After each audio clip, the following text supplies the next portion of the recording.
everyone. My name is Cheese, and today we are going to be doing a tier ranking of the Amazing World of Gumball Season 4, Part 1.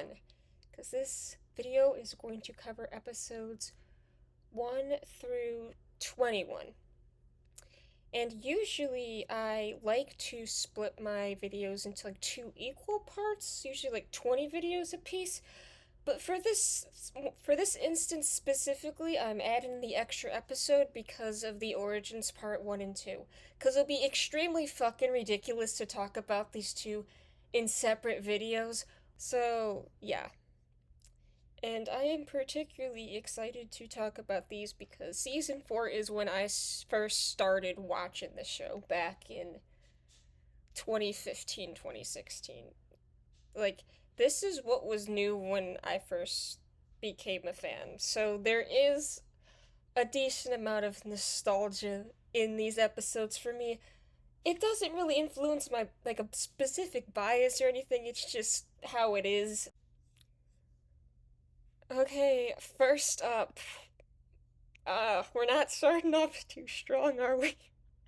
We have the return, which it's not bad. Like, nothing, as we can see here, there's nothing today that's gonna be, like, bad. But I can't say I really care for this. And I'll tell you why, because this isn't even, like, one of my least favorite, like, Richard episodes. But there's parts of this that make me, like my least favorite parts of like how they write Richard, because the thing is it's not so much like Richard as a character that I dislike, it's just the ways they frame him and the situations they put him in kind of piss me off because it just doesn't really give his character a good light when he does have good qualities. It's just like the show just doesn't like to showcase those like a ton, because the whole concept of this episode is that Richard has to save the kids from being shipped away in a shipping container because he left them overnight in the ball pit at the mall. So, like, the whole thing of, like, Richard being framed as, like, heroic, like, doing literally everything in his power to save his kids, would be charming if this just wasn't all his fault. I will get into later an instance where I feel like they did something like this but better. But this specific thing of Richard abandoning his kids at the mall and them gonna get shipped away because it's all his fault. It's like, literally in my notes I wrote, is this just 12 minutes of child neglect? And I'm like, honestly, that's what it feels like. Because it's like, I want to be like, oh my god, Richard's such a good dad for like doing everything to like save his kids. Like, I think that's what it's written to make us feel like. But I just can't. I can't give him any sort of sympathy for leaving his kids at the mall overnight. Like, there's like a line of forgivable actions, and I think this is a little too far past where my sympathy can be reached to, so it's like, why are we doing this?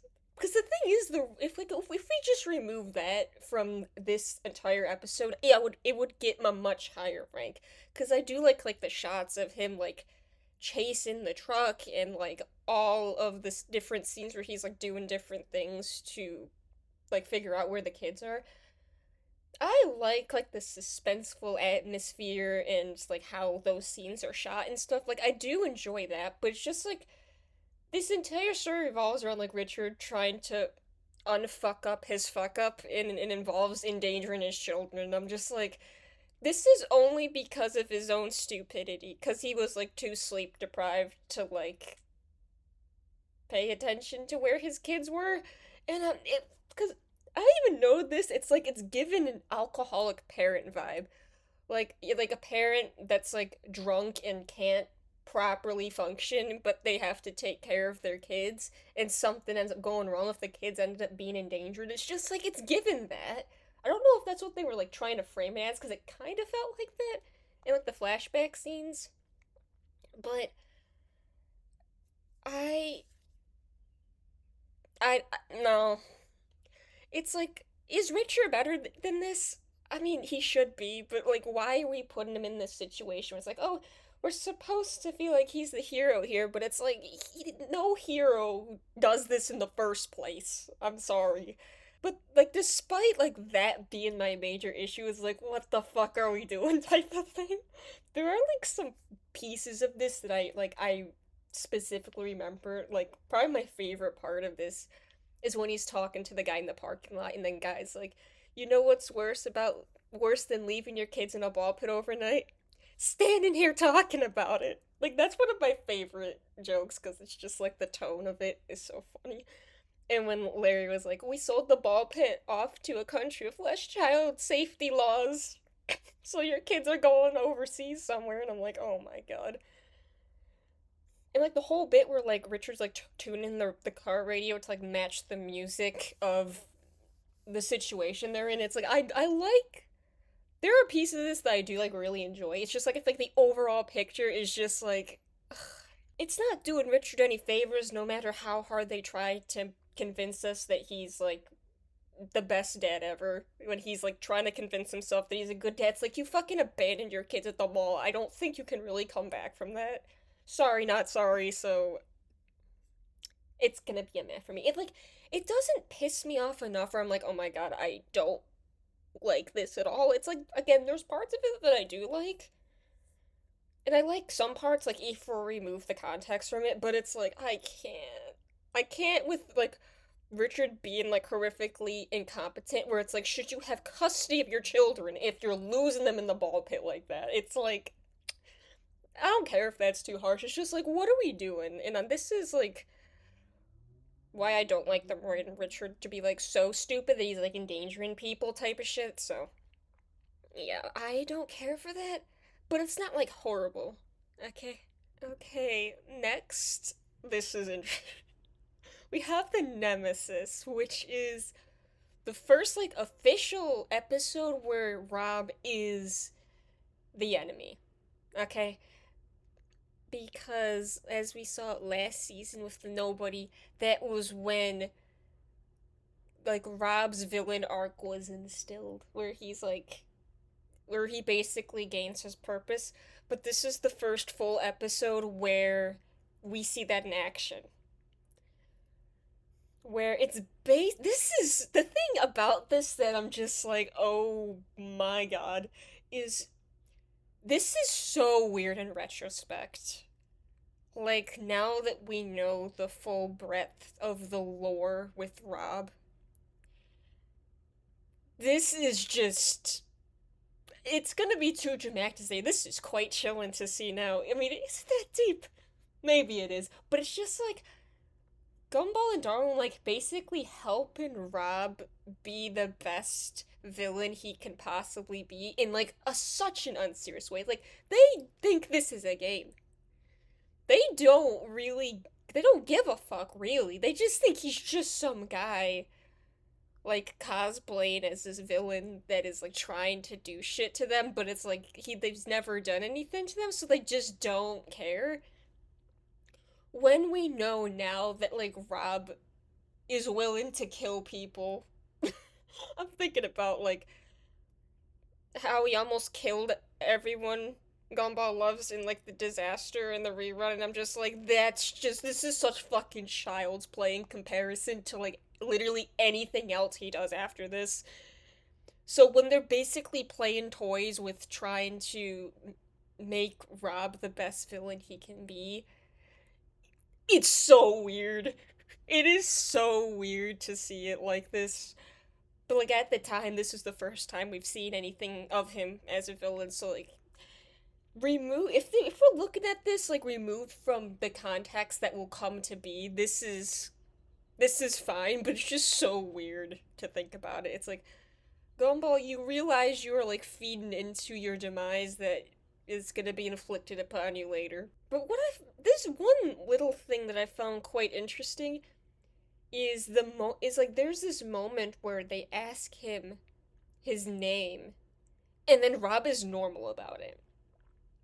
He's like, "What's your name?" "My name is Rob." It's like you realize he would have like killed them for that, like in any instance, past or future. Because even thinking about like the pony, when this whole thing first came up, when he's like super offended that they couldn't figure out his name, but this time when they ask him what his name is, he just like responds calmly, and I'm just like, why? They kind of threw me off. It's like, why? When we have other like instances from the past where this was a this is like a core problem for him, that he thinks nobody remembers him and nobody likes him because they don't like him enough to remember his name. So why is he being so like normal about that? That's kind of a nitpick because it's just like one line, but I just had to point it out. But I specifically love when they're just being fucking annoying to him, like following him around as he's like trying to get shit done. And then, yeah, it's like when they're trying to pick out a villain name for him, and they're like naming stuff around them. And then it gets to the point where Rob just crashes the fuck out on them by like dropping his groceries in the parking lot, and he's just like, ah! I still think that is so funny because like first that's the most valid Rob crash out ever, but this whole thing of like them building his persona, because the thing is, Rob as a villain is, I believe, to be purely a persona. Because again, this is something that was chosen for him, not necessarily something he chose to be, as will be said in later episodes. But so it's literally them building Rob's cosplay of a villain, and they're being very juvenile about it. Like he's playing dress up as a villain, where they literally like, "What cool nickname can we use for you?" Or like, "What's a cool outfit?" Or a cool voice? Or we're gonna fall into one of your obviously planned traps just to make you feel heroic. It's like, these guys have no idea what is going to come later, and it's just interesting to see it, because it's like none of this is really taken seriously until they think there's something's gonna blow up, and then they realize it's not. Because like I feel like Rob is trying hard to like be serious about it. Like obviously this entire thing, Rob is being very serious about it, but like Gumball and Darwin don't give a fuck, so it's kind of an interesting dynamic there. Especially when Gumball said, "Who thought that in creating a monster, you create a monster," when they realize, wait a minute, it's like, dude, what did you think was gonna happen? Oh my god. And even after that, Gumball still don't give a fuck. Like, he's got a wrecking ball and everything, and Gumball's like, "Where did you got a wrecking ball?" Oh. It's like, dude. I also thought it was like funny, like the moment where it's like Darwin is like salty towards Rob because he like rejected his cookies, or like threw his cookies on the ground, and then Gumball's like, "You have to apologize to him. You hurt his feelings." And then Darwin's like, "I'm not talking to you because you were mean to me." And then Rob's like, "Oh, I'm sorry." And then Darwin's like, "Okay, everything's fine again." It's like, I don't know why I thought that was funny, but like it is. I feel like this low kind of, dare I say, foreshadows later when they fall into his trap intentionally. Like they see the trap set out on the ground, and then they step into it just to like make Rob feel better about himself. Okay, like when they tie him up on in the tree, and then Rob laughs and walks away, and then Gumball's like, "Hey, buddy, you gonna come back and cut us down? Like, don't leave us hanging." So I feel like the ending is like the perfect kind of. I think this is like the perfect shift in the mindset where it's like Gumball and Darwin think this is fun and games, but as soon as Rob leaves them hanging to like have all their blood like rush to their head, and then Gumball realizes that he's not fucking around anymore, and it's just kind of like, ah. So yeah, this is just so interesting.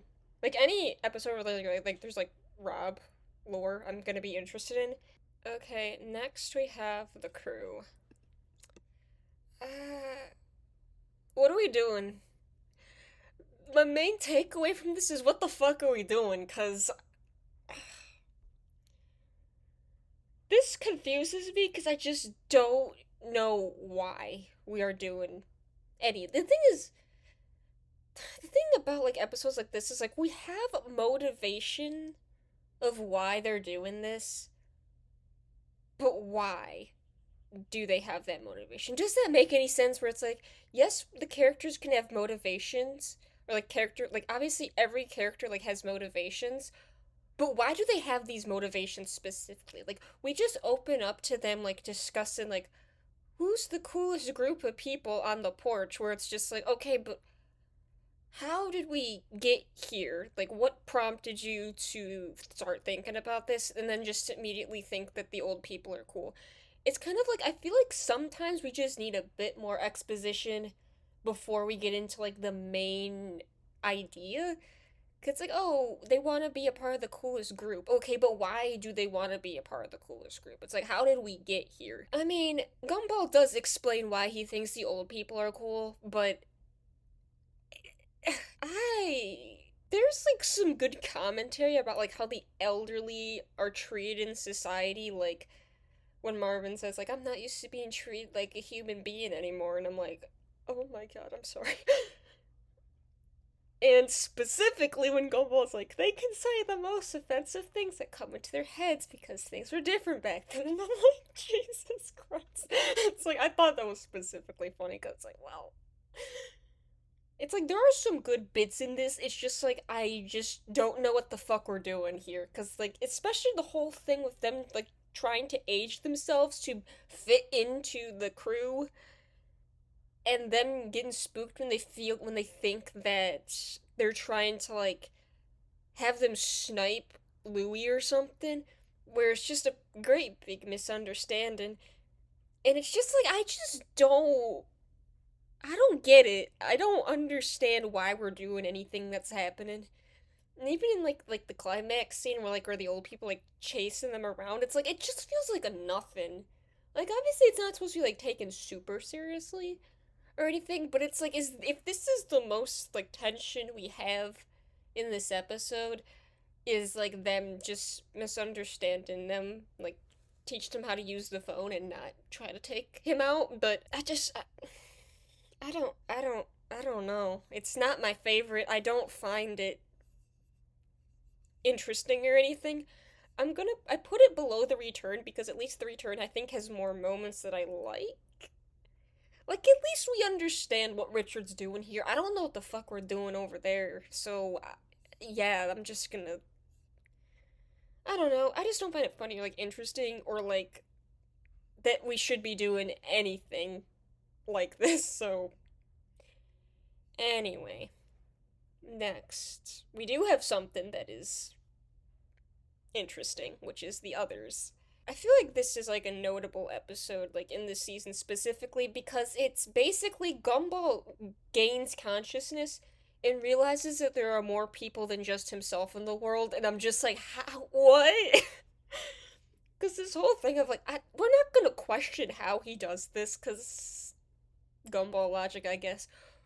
Where apparently Gumball is so good at dissociating that he can basically just yeet people out of existence if he just ignores them hard enough. Because I'm thinking, how did you go this long doing all this, just like ignoring people, like they're not even there? And like the whole scene where it is like when Gumball and Darwin gain consciousness and they see everyone reappear and they realize like the world is so much broader than they think it is, or want to admit that it is, I suppose. I think that was funny because, like, how do you do that? I mean, it's cartoon logic, obviously, but still, I'm just like, what? But it shows that this episode is one of those where, like, just shows how big of an ego Gumball has. Because, yes, Darwin is there too. It's like they're kind of seen as, like, a unit in this episode where it's one of those episodes where it's like Gumball and Darwin as a single entity causing chaos instead of just like Gumball causing chaos and then Darwin like nods in disapproval. Gumball is such an attention hog that he is willing to insert himself into other people's lives even when they don't want him to. Specifically with Claire. I do like Claire, where she is where it is framed as like melodramatic and serious as she's like going through this life phase and like all that. But Gumball, I'm saying Gumball specifically because I think he's the one that's leading this the most, and Darwin's just kind of there. Gumball does most of the talking, so I'm gonna say Gumball because this is probably his idea. Because I don't think Darwin's ego is as big as Gumball's, but I think he's just along for the ride because he doesn't necessarily oppose this idea.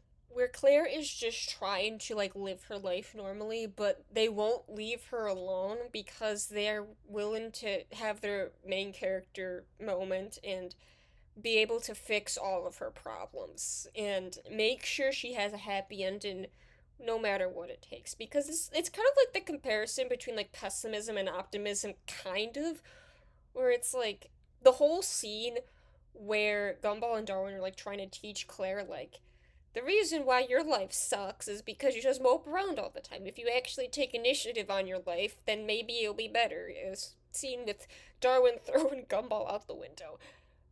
And I think that's like what this is. It's like part that, but also Gumball is hella egotistical. I think it's like kind of both. It kind of plays into like how it kind of plays into how this world is in a TV set to some type of degree, where it's like when Gumball basically forces a happy ending for Claire, and he's like, it doesn't matter if none of this is real because it's our big happy ending, and everything's gonna be fine after this no matter what, because everything always turns out fine type shit. So I think that's kind of what they were going for here. And it's like, this is. I do like this. And I'm going to put it just above the Nemesis. Yeah. Okay, next. This is fucking interesting.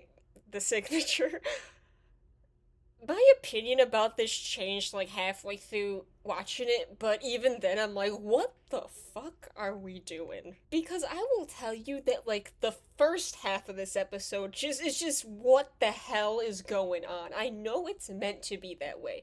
It is supposed to be deliberately ridiculous and like confusing to everyone involved, but despite knowing that, it doesn't make me like enjoy it anymore because the whole thing, I mean, I like the motivations. I like Richard's character motivations where he's like doesn't want Granny Jojo and Louie to get married, so he'll do anything to stop them because he sees that as less attention to him. Like his mom like is like taking somebody else in his place type of thing, which I do like. It's kind of like in The Man from season 3, I said that I liked that too. And I like this. But the way they did it is just like, why? Like the whole like everyone's like unknowingly signing like adoption papers to where they're like legally somebody else, so they can't like exist properly or whatever. And the thing is, like, everyone just goes along with it to the point where it's just like, I don't know what the hell is going on anymore, and I'm just like, it's like, why? Because my question is, did we have to do that? Because, like, in like the weird roundabout way they did it, it did end up to Frankie coming into the picture for the first time. And this is kind of where the episode takes a turn for me, where it was like it re-peaks my interest from the the fucking idiocy that was happening before, where we see Frankie for the first time and he comes back into their lives because he is, after all this bullshit, he is like the oldest Watterson, or like the Watterson in charge or whatever, according to the family hierarchy. And it's just like, okay, that's cool. And like once Frankie comes in the picture, I like love this episode a lot more because a quite beautiful moment, at least to my writer brain, was when Richard and Frankie see each other for the first time in years, and instead of having like a heartfelt moment like it kind of teased it to be,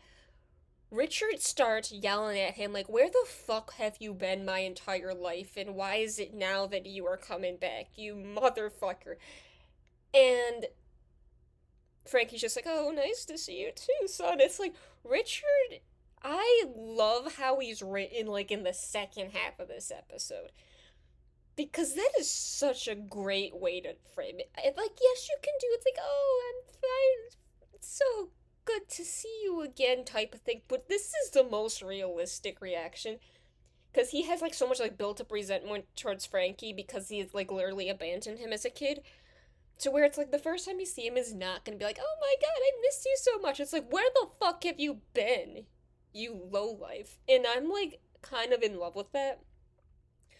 But Frankie being the certified piece of shit he is trying to buy the house for himself so he has somewhere to live and basically kicking everyone else to the curb, even though it's like you're supposed to like help us, but you're not. And the whole thing where they're like chasing him or like trying to run to the basically run to the town hall to get the marriage license signed for Granny Jojo and Louie so they can like get the house back and give it back to the family and stuff. And I like that to where we have this is my favorite part of this entire episode. As Frankie is about to have his documents signed, he has a change of heart via flashing back to the day he abandoned Richard.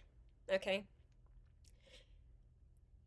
And he changes his mind and like I can't do this to you because he basically remembers like the importance of family and allows them to sign their license so they can take their house back. And that is when him and Richard have like the nice happy moment is after all of this. It's not like when he first comes into the picture. He had to basically prove himself that he was worthy of Richard's attention pretty much, where it's like he will only like be affectionate towards him after he's like hasn't done a shitty thing because of the change of heart, which I really quite enjoy. So this is complicated because like I love half of this, but the other half is like what the hell. So I'm telling you right now, this is gonna be at the bottom of good because it's quite literally like in between the tiers. Okay, next we have the check. I love this one. This episode specifically has done wonders for my Gumball AMV edit thingies because there is so many scenes from this episode that I have used in my American Idiot video. I'll link it up in the cards, I suppose. But this has done wonders for my edits because there are so many good moments in this episode that I just love it. Because the concept of the kids thinking they have just landed themselves 5K and are like, oh my god, with so much money, what are we gonna do with it? Like, we can do anything with this amount of money. First, I'd fucking love $5,000. So I understand that type of hype. But it's kind of like Gumball, Darwin, and Anais just think about what they want to do. And I actually like that this is basically just them sitting on the couch, spliced with their daydreams about the things they're gonna do with their money.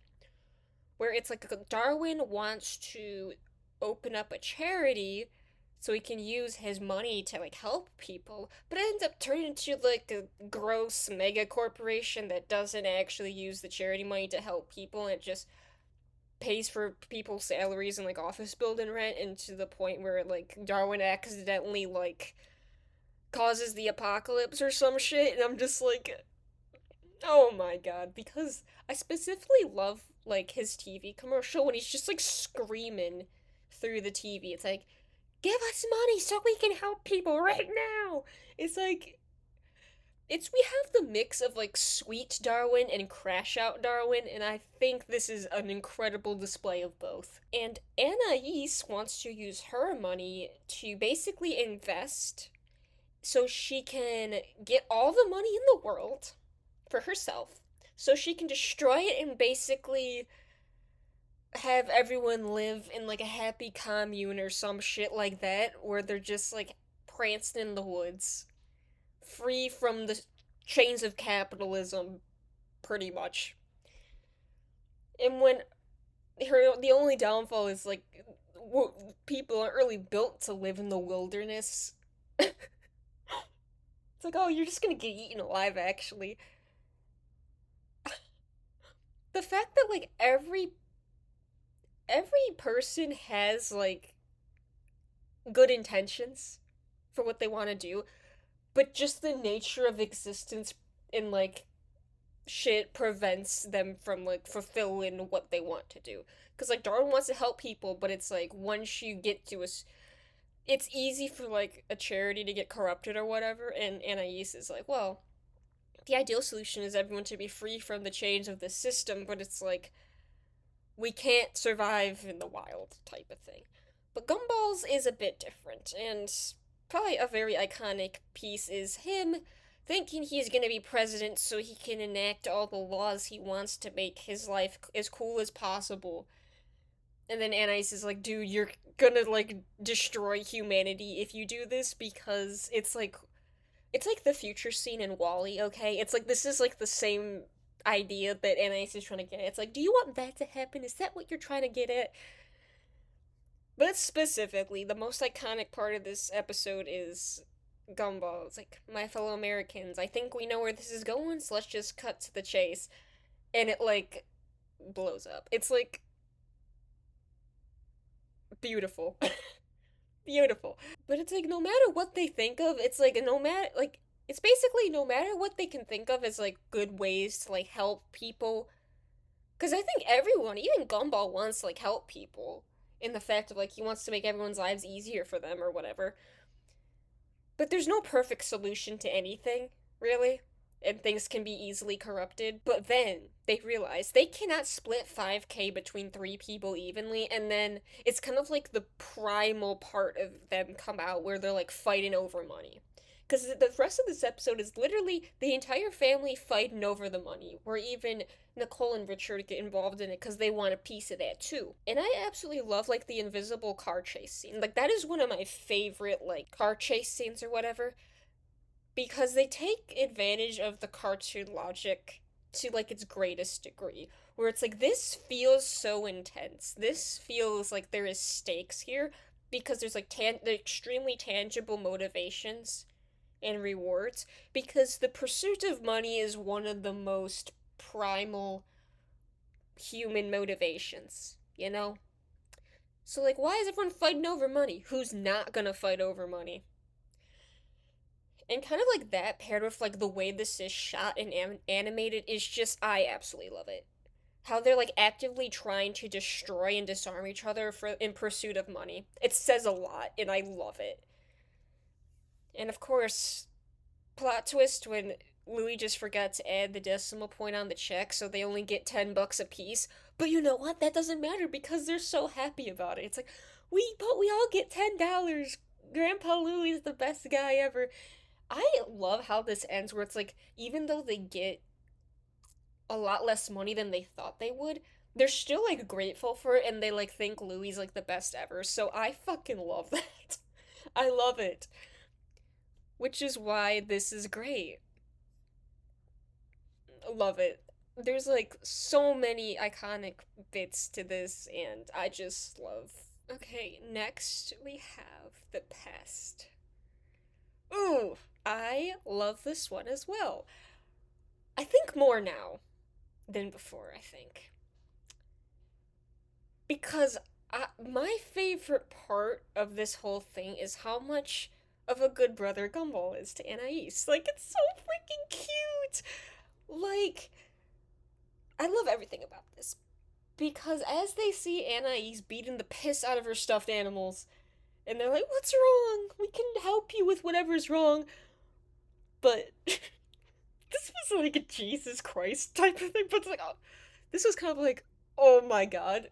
But like, when Gumball thinks that Anais has it out for him specifically, so he confesses all of his sins in hopes of being spared from her wrath.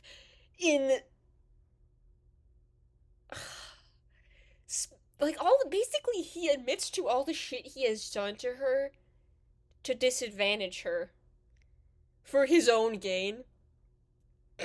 Like when he's like, I put rocks in your pockets so you wouldn't grow as tall as me, and that's why you're legally like scientifically classified as a cephalopod. And I'm like, what the fuck? What I wrote down specifically that was like, oh my god, was I thought that if you looked cursed, Mom wouldn't love you more than me when he like gave her the weird birthmark sunburn or whatever. And I'm like, what? Gumball, you have to chill out. Like, granted, he probably did this when he was like a lot younger, but still, why would you admit that? And then when he was about to instruct Darwin to hit her over the head with a shovel, he's like, Darwin, abort the mission. Darwin was fucking ready to do it too, and it's like that was just kind of dark in a way I didn't expect, but I kind of love it because it's like peak Gumball being toxic, peak Gumball and Darwin being toxic, because Darwin was fully ready to clock Anais in the head with a shovel. Anyway, but after we get over that, Gumball does his big one and is basically trying to help Anais with her problem. Where well, at first, he thinks that she just wants to beat the piss out of somebody for no reason. So he's trying to preach nonviolence to her. And, which is big fucking words coming from this dude who has definitely killed people before. Like, he technically murdered a pizza child in the job. Like, he and responsible for the deaths of the many Anton clones. Like, this guy has, like, a body count. So why are you like, violence is never the answer? Why? You cannot do this. It's like, dude, shut the fuck up. But I guess it's a change of heart or something. But I thought, like, I think, like, the audience is meant to, like, think, like, oh, Gumball's just being performative and like trying his best to set a good example for Anais, where it's like, violence isn't the answer. Here are all the things that can happen if you enact violence on people. It just causes a vicious cycle. It's like we get preachy Gumball, but he's like doing it for the best interest of Anais. So it's like it's not like it's out of character. It's just like I know that's what he's doing deliberately, which I think is kind of funny. But probably the funniest part of this whole thing is when Anais is like, no, you don't understand. I'm the one that's getting picked on. Because Gumball thought that she just want to beat somebody up, not for any reason. But when he realizes, oh wait, she's the target of something, she's like, he literally flips his switch and is like, fuck it, we ball. Let's nail this guy. Because if we can remember in the others where Gumball was attempting to go Super Saiyan, and he just can't do it. Like, he's trying his best to do it, but he can't. But in this episode, purely because he's, like, angry that someone else is picking on his sister, he, like, goes Super Saiyan. And then Darwin's like, come on, man, we know this is overkill. And then Gumball's like, well, I just did it for dramatic effect. And I thought that says a lot, where it's like, he can get into his rage mode if he knows that his little sister is getting bullied by somebody else. I think that's beautiful. Quite frankly. And then it is then, like, how are we gonna deal with this guy now? And they, like, go on Wikipedia or whatever and, like, try to figure out, like, what's the best way to deal with this when nothing they do works? And it's like, okay, we're just gonna, let's see this guy, let's see what we're working with, and it's fucking Billy. And it goes like, Billy, really? He's the one that is bothering you? It's like, I think it was kind of interesting how he kind of flipped it. It's like, really? Little Billy is being mean to you. And then Yas is like, no, you don't understand. He's a menace. It's like, I thought that moment of, like, Gumball kind of breaking a bit where he's like, he can't help but, like, make fun of her is kind of funny. But then when he realizes just how much of a menace to society Billy is, he's like, actually, fuck all of that. Beat his ass.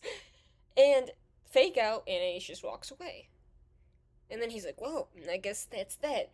But then he's like, fuck it, I'm doing this myself. I'm gonna beat his ass myself. And then he realizes that Billy actually has the upper hand in this situation because he's, like, smarter than he is or whatever. Or just thinks differently. Because the thing is, it's important to know that Gumball doesn't really want to hurt Billy. Like, technically. Because even when he's, like, he, like, tries to disable himself in the fight so it would be, like, a fair match, because he feels like, I can just beat the shit out of this, like, little kid, and I wouldn't feel right in my spirit doing that.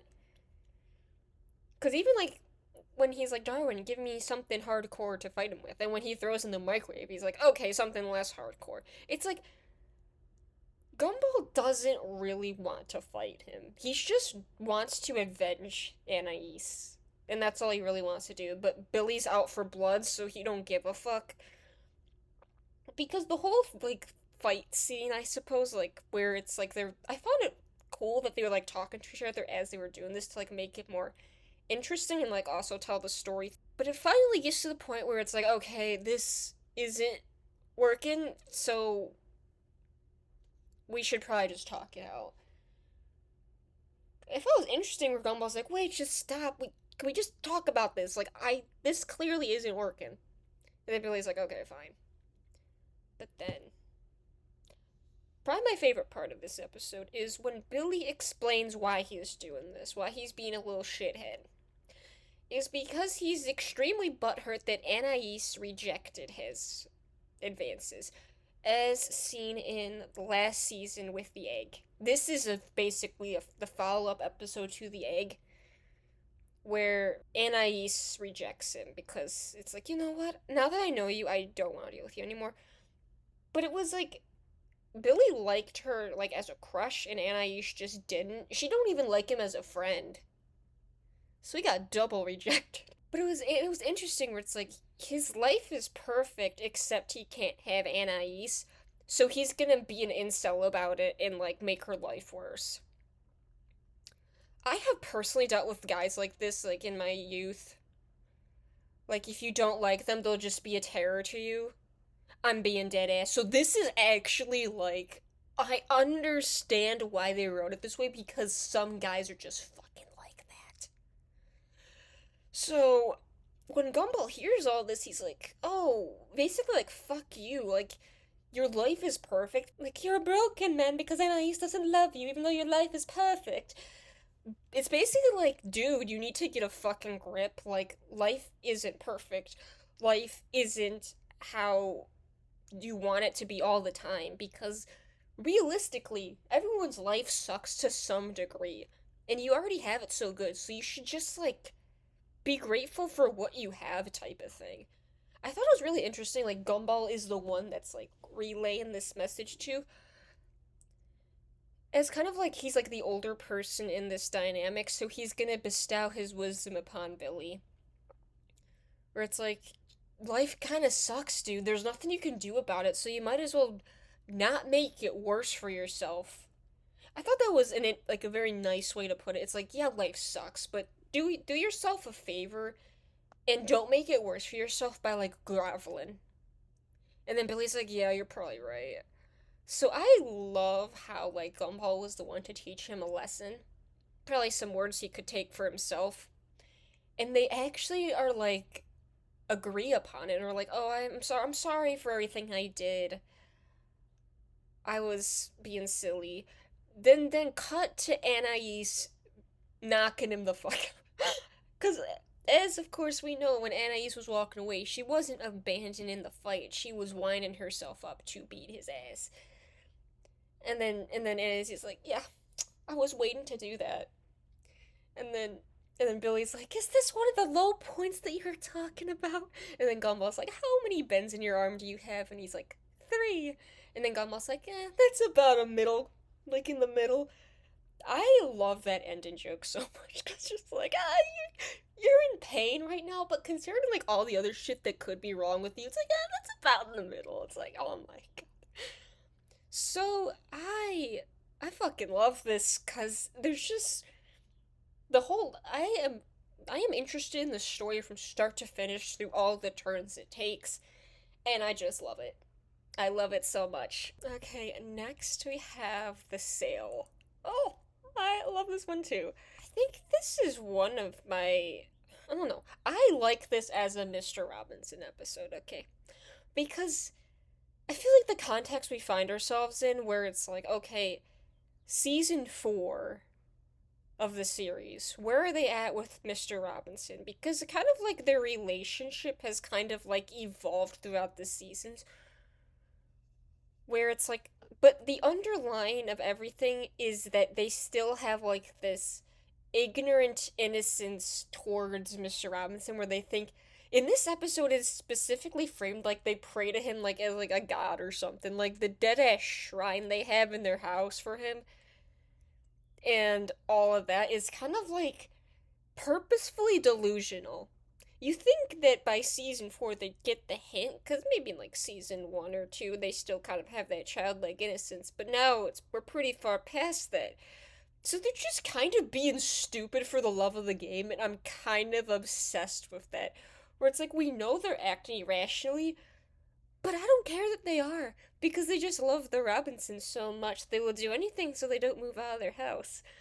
So this then ends up with them trying to sabotage their open house showing to make the new people think that they are living in hell so they wouldn't move into the place. Cause this is just I love them being stupid and toxic, and we get all of that because it's not just Gumball. It's Gumball and Darwin as a chaotic unit, which I love. Kind of like in the others, like I like when this happens, where they both get to be toxic. And doing everything they can to make it seem like you don't want to live here. It's like you'll have no other choice but to stay here with us because we're gonna paint the picture to be so horrible that nobody will ever want to move in here. Haha, you're stuck with us forever. It's like, okay, bro, I get it.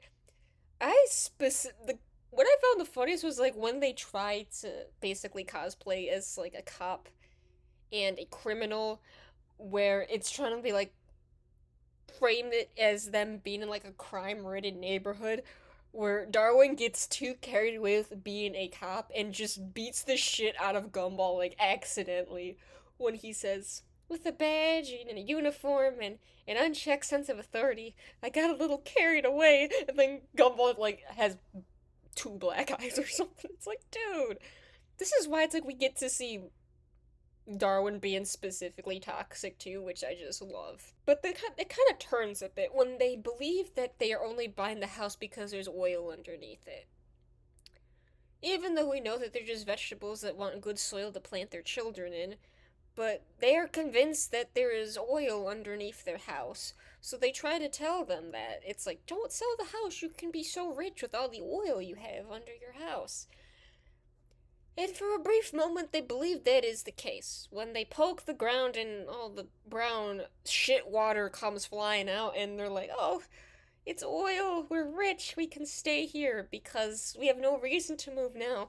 So it's kind of like the original plan that Gumball and Darwin made didn't work, but it's also due to their delusions that the plan worked in the end. And of course, the new neighbors aren't really convinced by that. It's like, I don't know what they're so excited about. It's just sewage water. So they're all dancing in the shit water while they're like, whatever, you can fucking have that place because y'all are crazy anyway. This is just chaos, and I quite enjoy it as it being chaos. So I think it's great. Next, we have The Gift. I think I like remember watching this like enough when I was younger because it's like I weirdly remember watching this a lot, or like it came on TV a lot or something. But this is interesting because I don't think I get it. That sounds weird, but I don't know if I believe the setup they're trying to go for here. Because the whole conflict is that they're invited to Masami's birthday party, but they don't want to go because they don't want her to get upset with them because everything's not perfect. And they don't want to subject themselves to her, and nobody else does because like she's such a perfectionist that nothing we can do will make her happy, so we kind of just want to like avoid it. It's either avoid the situation or kiss her ass. So some people, everyone does a little bit of both. Because basically, everyone is afraid of Masami in this episode. But Masami don't give a fuck. She really don't, because this whole, like, idea of Masami that people built up in their head is that if you do anything to piss her off, she's gonna ruin your life. Because her dad's a very important corporate man, and they believe that he, like, fired somebody's dad from his company, and they had to move away because he gave her a gift that they thought that she didn't like. So, of course, this is a big misunderstanding.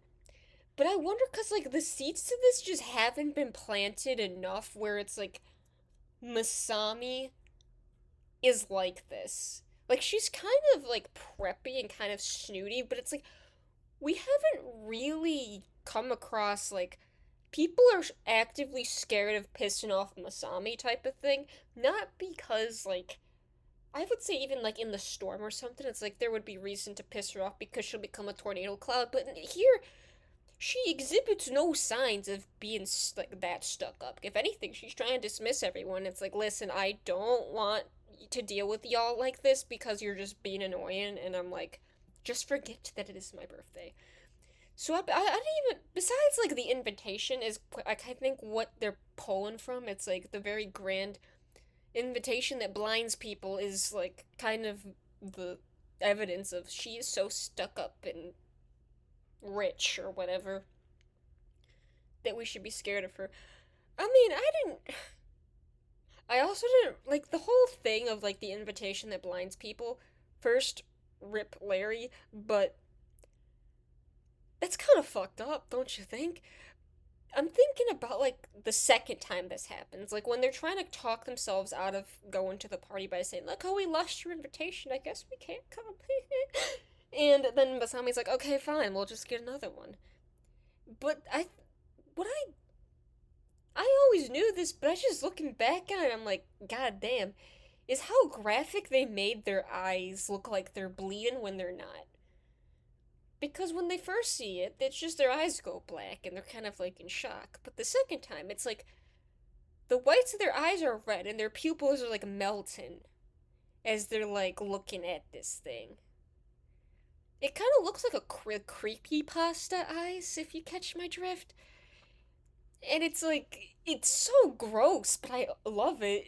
But I'm like, is this too graphic for like this show? Because it looks like their eyes are bleeding, but it's not. I just thought that was kind of cool. But it's also this episode that made me realize, like, is Masami and Carrie voiced by the same person? Because I'm pretty sure that's the case. Because the way that Masami talks when she's, like, unimpressed, if you close your eyes, you could probably think that is Carrie. So I think I made that connection as I rewatched this, so I think that is true. But then this gets kind of crazy, okay? As things usually happen. But I think it's specifically crazy how much kidnapping is in this episode, and them thinking it's like perfectly fine. Because what is the craziest thing, and probably in this whole thing, is when they go up to Alan, okay, and they're like, "Can we use you as a gift to give to Masami as like a love present?" To like hold you hostage until her birthday, and we can give her to you so you can love her. Like, the way it is framed specifically is like if you hire a prostitute or a stripper for someone for their birthday. And I'm like, what the fuck are we doing? And of course, Alan's like, no, I'm not doing that. I like Carmen. Like, why would I do that? And then Gumball's like, we'll pay you anything to do this for us. It's like, how does $10 sound? And then Alan's like, why would you offer me money? Like, money can't buy love. The thing is, like, Alan's like, dude, what the hell? But, like, in a nice way. It's like, do you, like, Gumball, do you understand what you're trying to propose? Anyway, but they also thought it was a good idea to, like, low-key kidnap Masami and put them her in their basement, so it's like, because they think she's just some stuck-up rich kid that don't give a fuck about anything. And then Darwin, this was Darwin's idea, where he's like, she has everything, so she doesn't understand how good she has it. So we're gonna hold her hostage from her own birthday party so she can realize how much she wanted it. And I'm like, dude, there's just a lot of kidnapping and proposals of kidnapping. And even Masami's like, well, that's an interesting idea, but that's a felony, so you need to get me out of here or I'm calling the cops. And obviously the most memorable part of this is like the whole scene of like them in the basement trying to problem solve their way out of this, but it's like it just keeps getting worse. And Masami's just like, dude, what the hell? The thing is, Masami didn't sign up for any of this, and it's just Gumball and Darwin being the clusterfucks that they are and just continuing to make it worse until it's Masami that actually breaks them out of the basement. Because how did the handle fall off the door anyway? I don't know. It doesn't matter. But of course, it is then revealed that Masami isn't the stuck-up princess that everyone thinks she is, because she just wants to have a normal birthday, and she actually loves the toe sock she bought.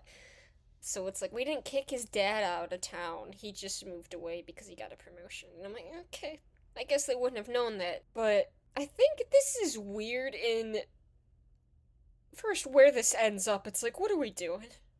What are we doing? But it's kind of like, how did we get here type of thing. It's like, obviously we have the piece where it's like they think she's scary because her dad can like fire people. But I feel like this would have made more sense if there was more evidence in previous episodes leading up to this one that would make us think that she's like more stuck up than she actually is, or she acts more stuck up. Specifically, like rich girl stuck up, like she has acted like pretentious before, like in The Storm, but I don't think it's like the same way that she's trying to be portrayed here. So, for that reason, I think it's good. It's like it's good, but I it's like lukewarm kind of thing. It's like I'm kind of lukewarm about this, but that's fine. I don't know. Okay, next we have the parking. Eh, the thing is, I don't know why this had to be like a whole episode. Why? Why are we doing this? Like I understand what we're doing.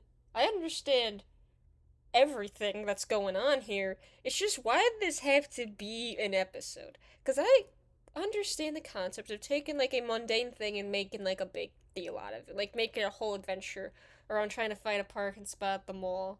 But it's they did the best with what they had to work with, but there's just nothing you can do to make this episode interesting enough to me. It's not bad. It's gonna be the lowest ranked one here, but I it's just like it's kind of nothing. It's kind of a nothing burger to me besides like a few jokes that I enjoy because I like when Nicole's like defacing the man's car with the lipstick and then the whole thing of Darwin trying to politely point to her. It's like, "My Mrs. Mom, that's the handicap spot. You can't do that." And then Nicole's like, "Oops, I didn't mean to do that actually." I think that was my favorite part in like the whole thing of like we're a family, which means we do our suffering together. It's like, oh my god. The thing is, The thing is, I even understand like the place in which this is coming from because this fucking feels like trying to get out of like a concert venue after a concert because I've had to. It's the same thing. Like you're just in your car, specifically like stuck in traffic or something like that where you're just stuck in your car and you can't get out, and it's like, I understand that feeling completely. But it's like, is it enough to like carry a whole episode? Because of course they just end up like parking back at their house after they couldn't find anything else. It's like, I just don't care. I think that's the problem. I don't care. It's not bad, despite that. We have something that actually surprised me quite a bit, which is the routine. And I will say, that this specific episode has like nostalgic ties for me because this just even watching it back just reminds me of like when I was like a young teenager and I specifically remember like a couple memories of like watching this with my dad. Like there's this I'm pretty sure it was either this episode I'm pretty sure it was this episode where we were in our car like waiting for like my sister's like cheerleading competition or something, and we were just watching this like on his phone in the car when it was like dark outside. I don't know why that moment, I just remember this. Like it reminds me of like cloudy or dark days watching this like on a small screen. I don't know why. It just takes me back to 2016 in kind of a neutral way. It's like it's just what memory I have tied to this. I think this is one of my favorite Richard episodes because this is like what I said earlier, like the return but better. This is the better version of that episode because Richard is heroic with purpose. because it's this whole idea of Nicole thinks that he can only do like one task on her to-do list.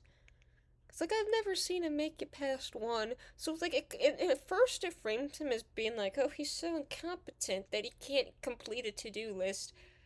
But the only thing he has to do is go to the store to buy mayo.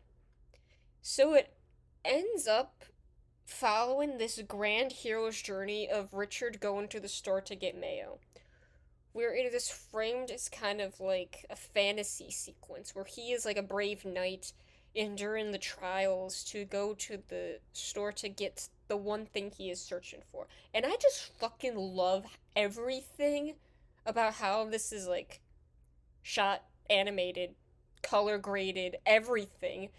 I think that's why it reminds me of like overcast or like nighttime days from my youth, because this episode is just visually dark. It's like gray washed and like just takes place on like a cloudy day. So I think that's why that reminds me of that.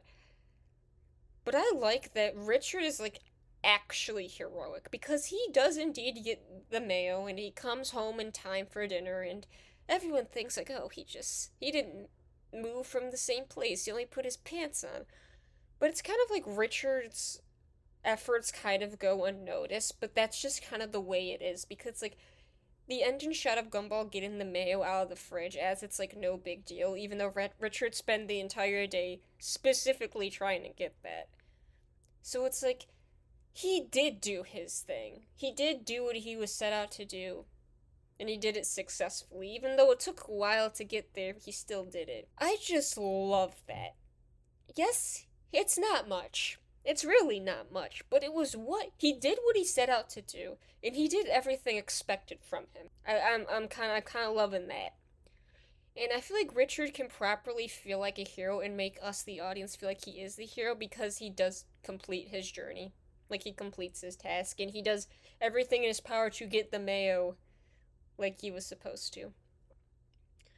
Because even the specific line is, my queen only requires a jar of mayo, not the head of a beast. Fucking love that. And the whole thing with, like, Cartax being, like, the horse he rides on, and how it is revealed that his car was the one that was narrating this story the whole time, which I love the narration vibe to this. I just love the vibes. Straight vibes is this, but also, like, how they write Richard. I just love it. It paints him well, which we don't really see, like, whole episodes of him being painted well like this. But, yes, I think this is one of my favorite Richard episodes. For that alone. So, I think this is great. Okay, next we have the upgrade. I do like this. I really do like this. But there's, like, one part of it that kind of, like, hangs me up a bit. Because I think, similar to the crew, it's like we have the character motivations, okay? The whole thing of, like, Gumball and Darn want to convince Bobbert to upgrade to a newer system so he can be better. Like, a better friend or whatever. Just better in general. Because we open up with, like, the fake commercial where they, like, give, like, fake tech bro slop narration to, I'm pretty sure, like, the Bobberts being in, like, different colors reminds me of, like, the iPhone 5C. I think, like, the time that this was made, I think was supposed to reference that because my first smartphone was a obnoxious pink iPhone 5C, so I think that's what they were trying to reference. I'm like, wait a minute. I do wonder, it's like, okay, we know why. It's like, how did we get here type of thing. It's like we just come in with them saying, like, look, if you upgrade to the system, you can be better. Okay, but why do you want him to be better? Like, what is the specific. How did you get to this conclusion? How do you get it to the point where you tell him specifically, we want you to change yourself so you can be better for us? It's like, why? Why do you think that way? Did he do something that made you think that, or what?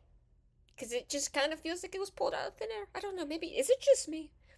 But I just think that it could we could have had a bit more exposition of like how we got to this point. It's like, did Bobber mess something up? Did Bobber do something to you to make you want to change him? It's like, what is happening here? But if we can kind of get past that, we can, it gets pretty interesting. But basically, this whole episode is like a commentary on like planned obsolescence, which is fucking evil, by the way. But it's like after they upgrade Bopper, and he like has, it's basically like he malfunctions because like his machine can't really process the new upgrade because like they make the technology to where like after a certain point the older models can't run the new software anymore, so it forces the consumers to buy a new machine.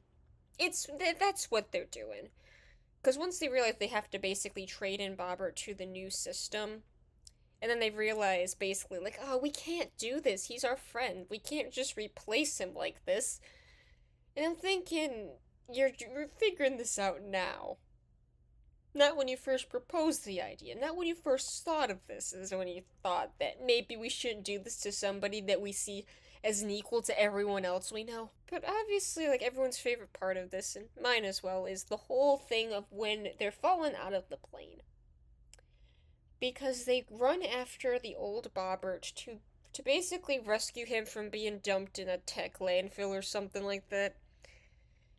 And they're doing everything they can to get Bobber back. Pretty much risking their lives for it because they're literally falling out of a plane. And the way this is like shot and animated is just chef's kiss. And they of course realize like, we can't replace you. How could we replace our how can we ever replace our good friend? So please take this back. We want our old buddy back. It's like, yeah, I see this, but it's again, it's like I keep thinking, like, how did we get here initially? What did he do to you to make you think we need to replace him? I just want to know. But with that being said, I'm going to put this at the very end of Great because I do like this enough where I think, like the commentary and, like, specific moments, I do really enjoy that.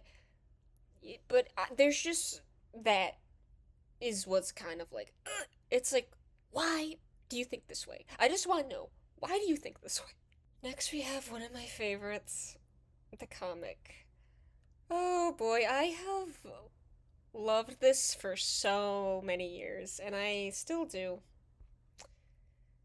I'm a little surprised that I still do, I'm not gonna lie, because specifically when I rewatched The Fan from season 3, I didn't like it as much as I used to. But this one, I still like it. I think, like, this is my favorite Sarah episode, and I'm gonna tell you why that is. Because this is the most normal Sarah is probably gonna ever be, besides, like, the sweaters.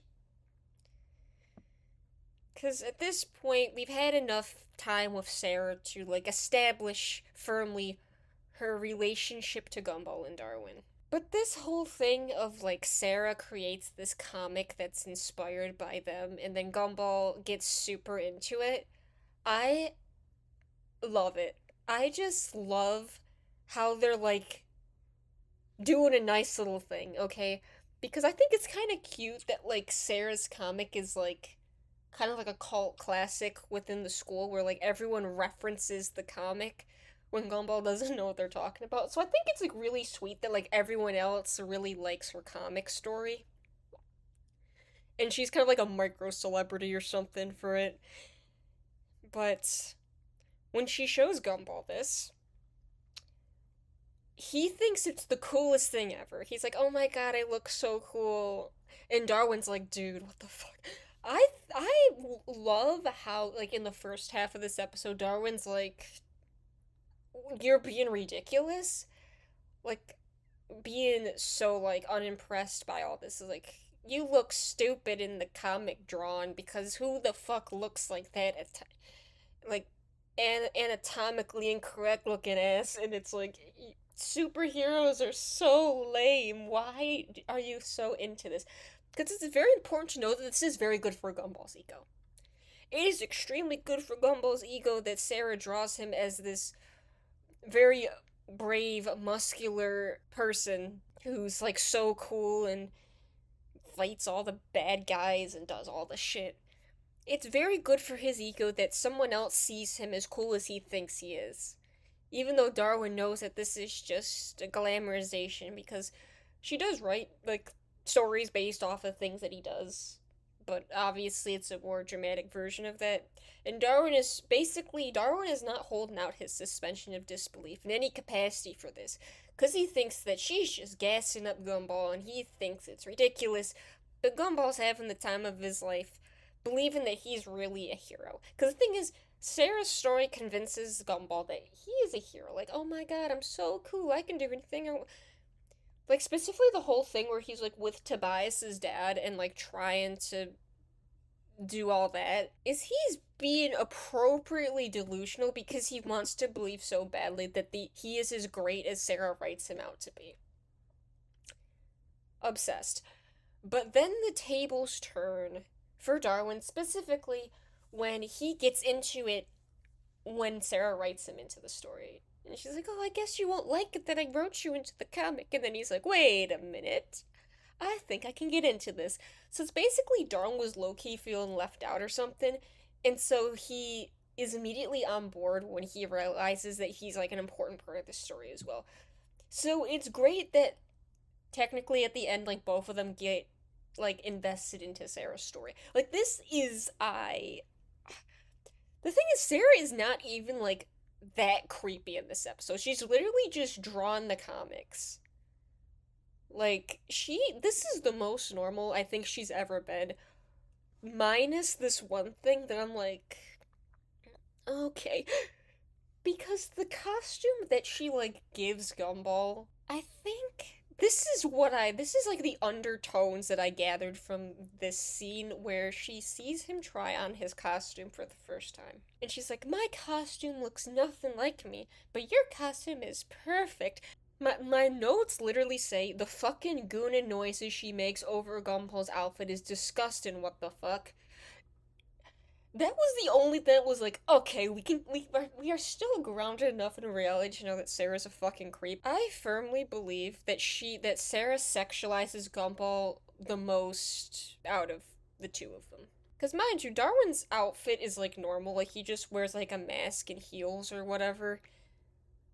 But it's specifically Gumball that she drew to be like this like abomination of nature with like his rippling pecs or whatever, and like his like tiny ass underwear and shit.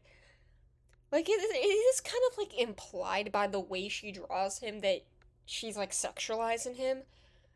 But it's specifically the noises she makes when she like looks at Gumball wearing his costume, which is basically a crop top, underwear, and like PVC boots with like a ski mask on and like his cape. And I'm thinking, it's like, is she literally gooning over him in 4K?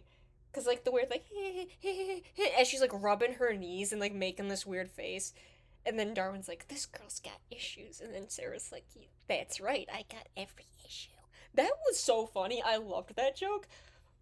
But that was one of the only moments I was just like, okay, we are still, this is not all fun and peachy. We are still reminded that Sarah is should be locked up probably, so but it's fine because it's like it makes sense for her character, unfortunately, that she would do this. So it's like, you know what, it doesn't make me mad because like, yeah, that is some shit she would do.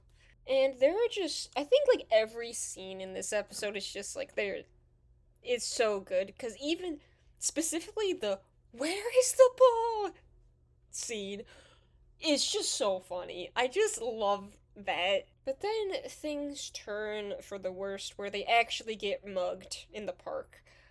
It's even to the point where Sarah is like, should we really be in the park at night? Like, this seems kind of scary.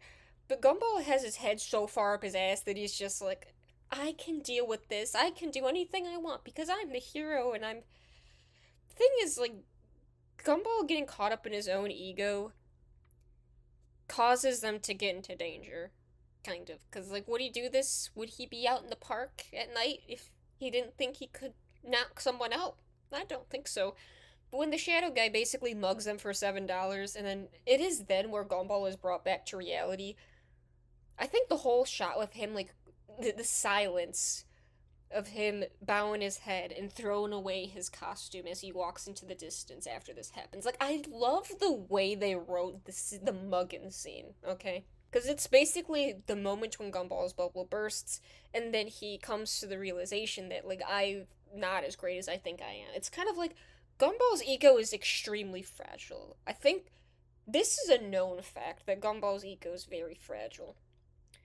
So something like that can ruin it. Because he can get caught up in his head all he wants, but it's like the reality will always catch up to him where it's like, you're just a kid in a crop top and underpants. You're not. You don't have the capacity to beat the shit out of a grown man. You're like, you're just not. But then Sarah is like, let me show you what I wrote out of this situation. Or, of course, she portrays Gumball as being more heroic than he actually is to make a good story. Because everything she does is in the name of writing a good story. Which I like. As a writer myself, I'm like, yes, I like that. Where you take things that happen and, like, change them to fit the stories you write, or whatever. I really like that. But I loved, like, the whole scene of her telling the story, or like basically all of them, because they voice themselves, like they tell her story, but it's like spliced between what's happened in the story to like their comments in between, where Gumball's like, I'm pretty sure the body isn't meant to be posed like that or whatever. But the specific thing where Sarah writes herself as Gumball and Darwin fight over her to be like their fiance or whatever, and then Gumball's like, wait, what is this? And then Sarah says, what? It's fan fiction. There's bound to be a bit of shipping. Yes, ma'am, that is absolutely correct. I can't help it that most of my fics end up having shipping in it. What are you talking about? I just thought that was funny, and like, it's like, yeah, that's kind of true. But what I found interesting, at least this is the way that Sarah sees Gumball. Like, this entire story and all the stories that she writes is basically her romanticized version of Gumball in her head. Is the power of his optimistic heart. Laserheart, of course. This is all about Laserheart and his optimistic heart that is used to save the day every time. Even in this specific situation. I find that so interesting that like Gumball being optimistic is like such a core part of this entire narrative when he's just not in reality. There are moments where he is. I'm not saying this is like unbelievable or it's like Sarah is being completely delusional, because there are enough moments in the show up to this point where it's like Gumball can be seen as like a more optimistic person, but I think his pessimism just outweighs his optimism by like a lot. But this character trait is what Sarah pulls to make him like the hero that he is. So it's basically like his optimism is his heroic quality. Like, he can do great things with his optimism. He can save the day with his optimism. He can do that. It's just that most of the time he just doesn't. Cause in like a lot of episodes end of like in the end, Gumball does some shit or is just like apathetic towards something, or it's basically, I feel like we just see him be written as more pessimistic and realistic than he is optimistic, but him being optimistic is what Sarah pulls from to make her stories the way she wants them to. And kind of like, I kind of see Laserheart as Sarah's vision of Gumball specifically. Yes, we can say that the smooch is like her vision of Darwin, but we don't really see enough of that to like make a big enough statement like I'm doing right now with Gumball. But I really think that Laserheart is just the epitome of Sarah's romanticized version of Gumball, down to his sexualized appearance. Because this is like the instance where it's like, oh, it's not so much like a guy sexualizing a girl, it's a girl sexualizing a guy. And like, because I feel like him being like super muscular, where it's like unrealistic, and wearing like these like tiny shorts and shit, is kind of like the equivalent, like the equivalent of that is like a straight guy drawing like a woman with like giant boobs in a tiny dress. It's like, it's this, I feel like it's a similar comparison. which I could comfortably say, like, this, him looking like this and Sarah reacting to him wearing the outfit like that, it's like it's deliberately meant to be that she is purposefully sexualizing Gumball for her own pleasure. And I'm like, okay, yeah, she'd probably do that. But the main thing that I like about this, besides like the things it makes me think about, is this is just the best instance of Gumball, Darwin, and Sarah just being normal towards each other for the most part. This is like the best of their dynamic where it's like what they're doing is all fun and good. Like she's just writing comics about them doing shit. It's not like she's stalking them or inserting herself where it's not wanted. Like they're willingly going along with this. And everyone's just having a good time for the most part, and I really fuck with that so much, so it's peak to me. It's peak to me specifically for some of it's like the nostalgia bias, but it's also like I think this is my favorite Sarah episode, even above the Shippuden, which I do love. But I think this is just the best Sarah episode that we have. Okay, I knew this was coming, and I wasn't sure how I was gonna feel about it. But we have the romantic. I don't hate this episode. I really don't. It's just like what? Oh my god! Is the thing is, even when I was younger, this wasn't like my favorite Penny and Gumball episode. I never felt like a certain way about this because it's like 12 minutes of Penny being put through the torture chamber because Gumball can't do anything right is basically what this is about. Because the whole thing of like she sent me one heart emoji instead of three. And he crashes out so much that he thinks that she doesn't love him anymore or something.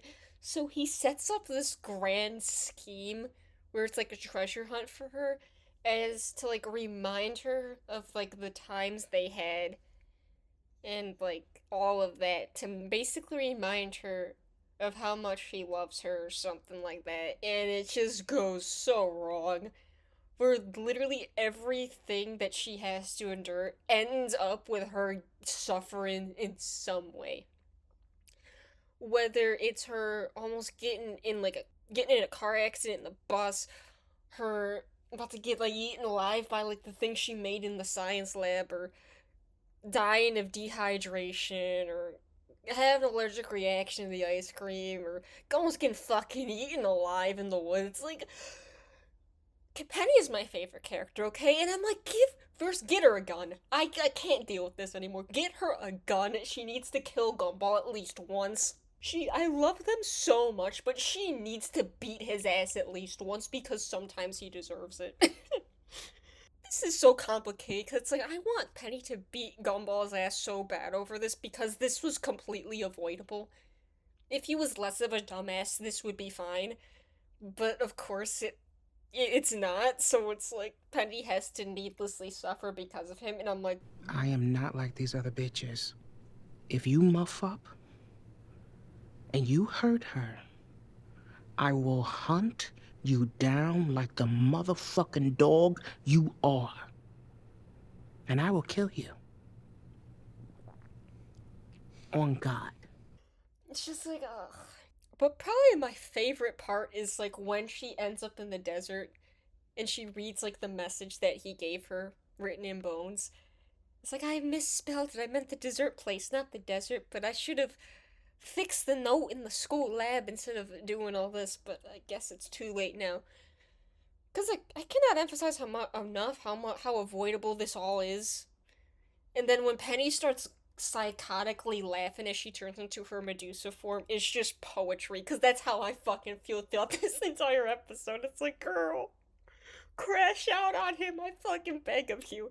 But she technically does, because my favorite scene is when she's like running through the woods trying not to get fucking eaten alive as like let's meet at the place we had our first kiss. When Gumball thinks it's like when they were at the school play, but it was like in the woods because obviously that's how the shell happened. And she's like, "Oh my god, Gumball, where are you?" I thought it was like, "Oh my heart," when she was like screaming for Gumball as she's like running for her life. And I'm like, "Oh my god." I'm sorry. But this scene also shows like how much of a badass she is. And I love Penny being like a badass where she like is able to like outrun the animals and like use her forms to help her get out of sticky situations. Like when she becomes a flying squirrel to get to the other side of the cliff and she's like, "That's right. Now you know who you're messing with." It's like I love Penny feeling empowered like in her new body like as being a shapeshifter. She's like, I can outdo them because I can take on any form I want and I can like defend myself. And I'm like, yes, girl, please do that. Because when Gumball finally finds her in the woods and he's like, leave her alone, and like he tries to do his big one by like protecting his girl from getting eaten by bears. And he like, I sprained my ankle, Betty, please beat them up for me. It's like, boy, stand the fuck up. You have done enough. And then Penny's like, quick, do something to make me mad. So she could like turn into a scary form. It's I find this so sweet when they're like dissing her family as they're laughing at like the jokes that Gumball makes about her family, and she can't help but agree, and they're just laughing together when they're about 2 seconds away from getting like eaten alive. I'm just obsessed with that. But then when Gumball drops the bombshell of like, actually, the reason why I put you through all of that is because you just sent one heart emoji instead of three. And then Penny obviously is like, what the fuck, Gumball? And she just obliterates everything. She deadass like causes like a forest fire because she turns to a dragon and like onto everything. Poetry. I love that for her. Where she can have her full crash out moment. Like basically like this is the culmination of everything that has happened that day leads up to this moment where she just like freaks the fuck out. It's like, are you insane? And then poof, forest fire. And then she's like super pissed at him for like obviously. And then Gumball's like, oh, you still mad at me? It's like, dude, shut up. You almost got her killed like 50 times today.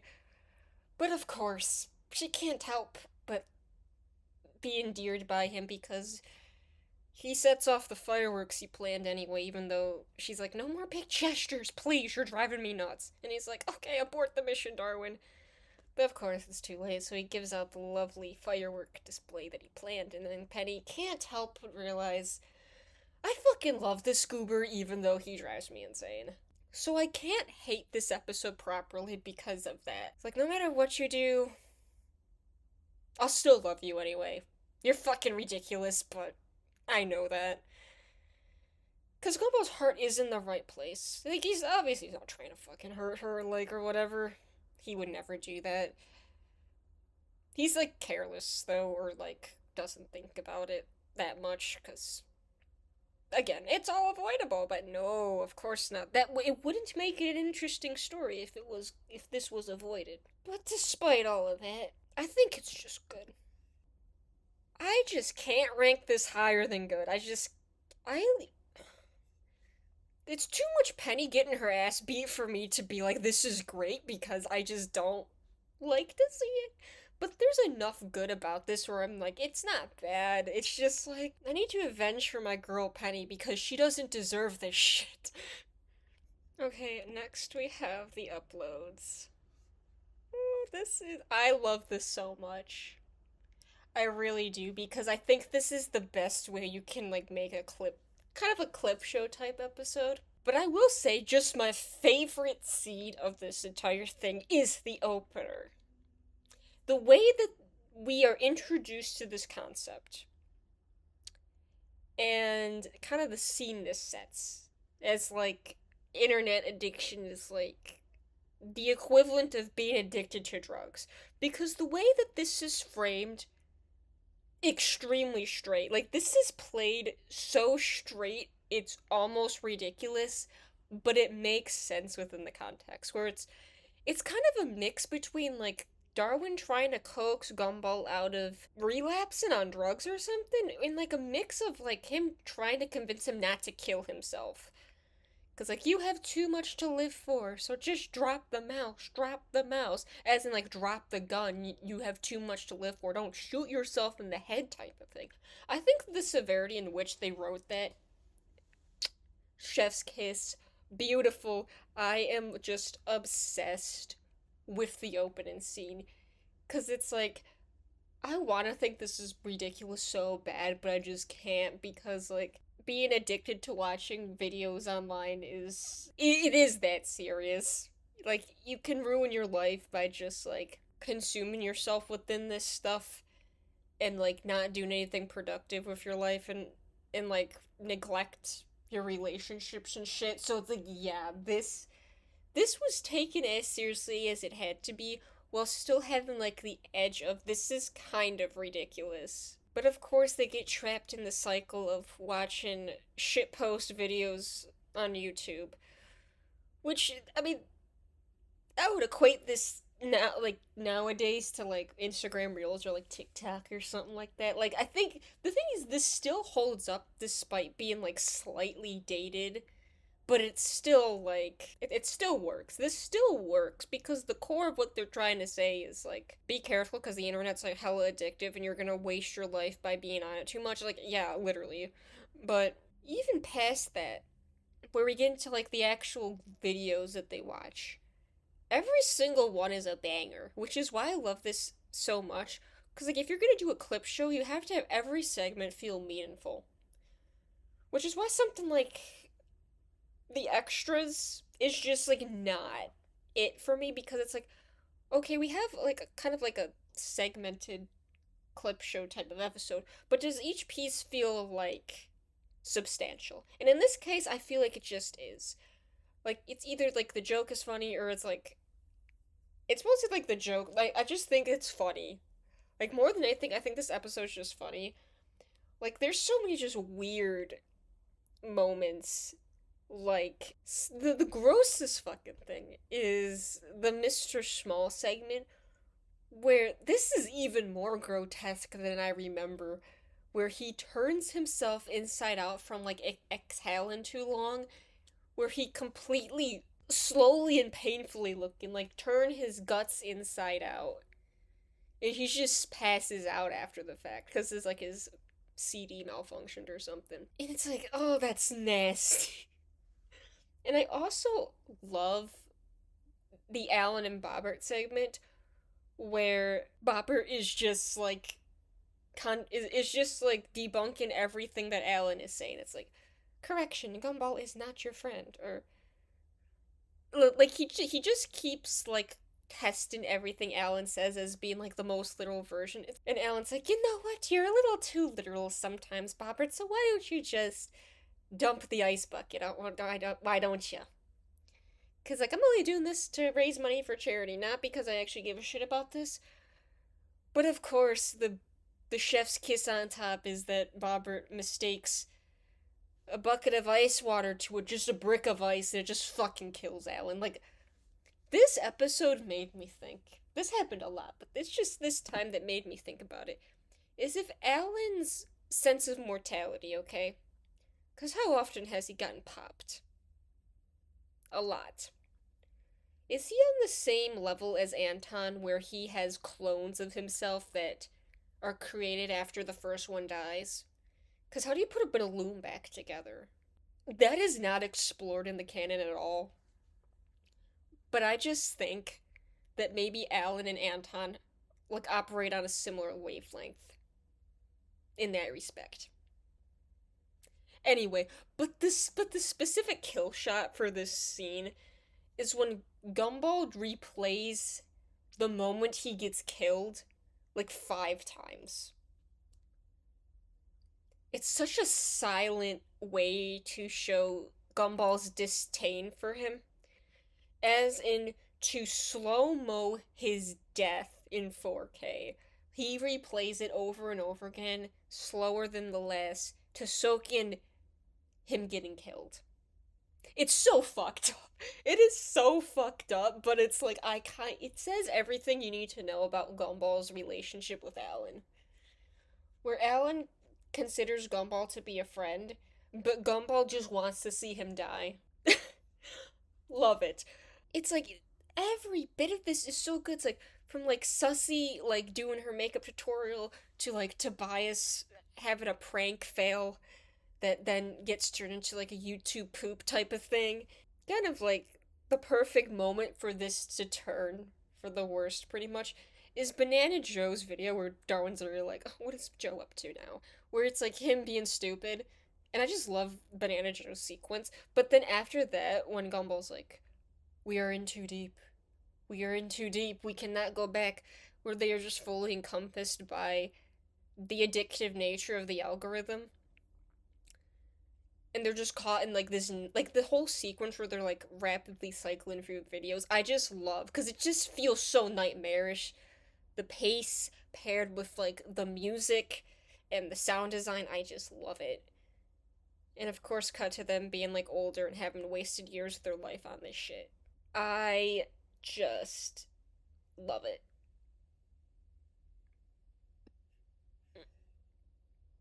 I think it's great.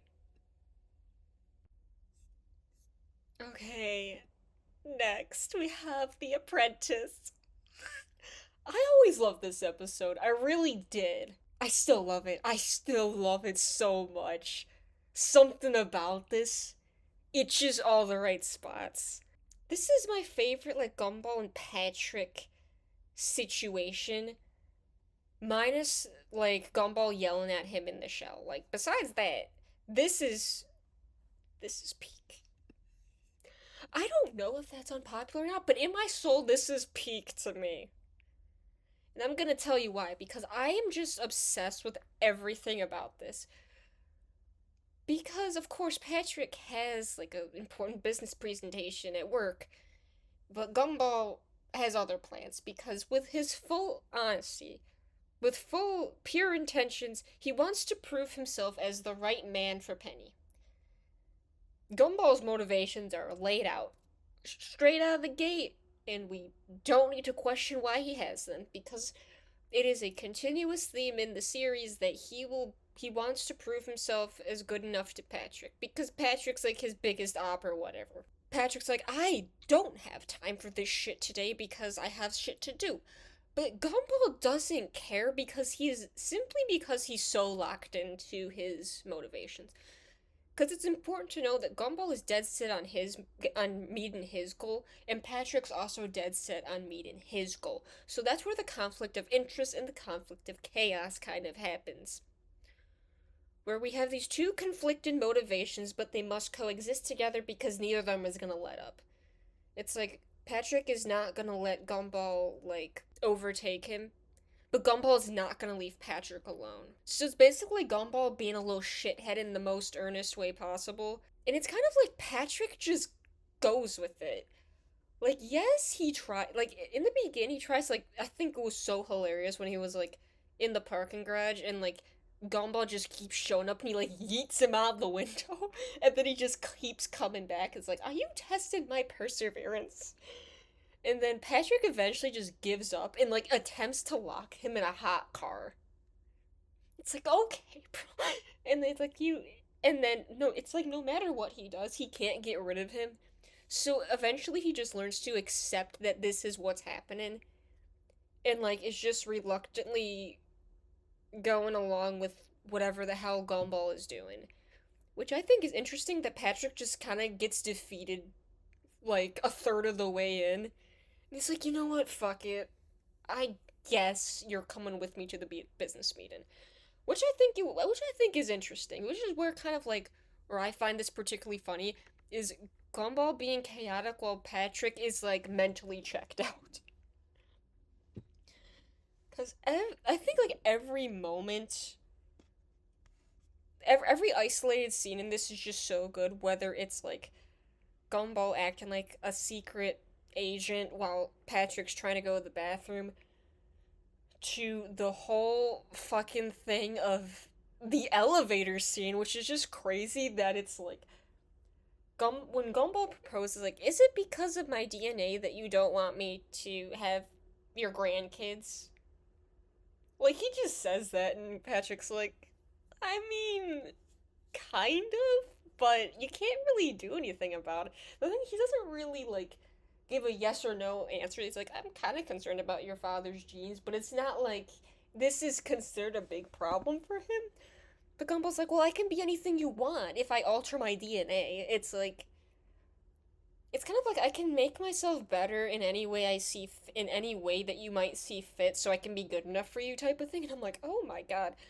And the absolute cosmic horror of Gumball doing shit to like change his physical traits, where he becomes like a monstrous beast, and Patrick is just like completely traumatized. Like he traumatizes like Patrick and like this other poor innocent bystander. And the specific shot that I love is when they're screaming in the elevator, but then when it opens back up, they're both completely normal with like a really awkward smile on their face, as in like that totally didn't just happen. I think that's funny. The reason why I enjoy this so much is just how funny I find this to be. It's so chaotic. Like Gumball, this is Gumball being chaotic at its peak when he just is too dense to understand that everything he's doing is like harming his goal. But it kind of like in a weird way circles back to actually for a moment we are believed that Gumball shenanigans is helping out Patrick because as he's being a clown in the business meeting and the CEO, which I fucking love, like the whole thing of the CEO stating the obvious and like laughing hysterically as like that's the joke. That was me. He is like me. And like he's just laughing at all the weird shit that Gumball does. And he's like, "Oh my god, it's funny because he did this when he wasn't supposed to." Like, yeah. I like having I think that is just the cherry on top where it's like I have someone to laugh along with in the case of Patrick's boss. And I just it's so much fun. It is so much fun that his boss thinks that Gumball is just this weird party trick that he can't get enough of. Like he wants to be mad, but he just can't. So he's like, "We can play a game of golf, and I want to see your apprentice more because he amuses me a lot." Them getting this far with the CEO, even though obviously in the end they don't. Patrick doesn't. Neither of them achieve their goal actually, which is I don't mind that actually.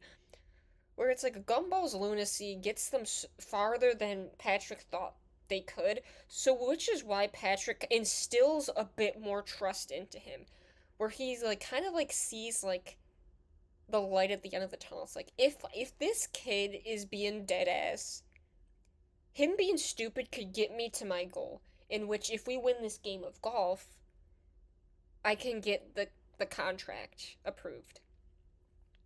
And Gumball is so determined as well to have him win the game because if he gets his contract, then he'll begin to trust him more.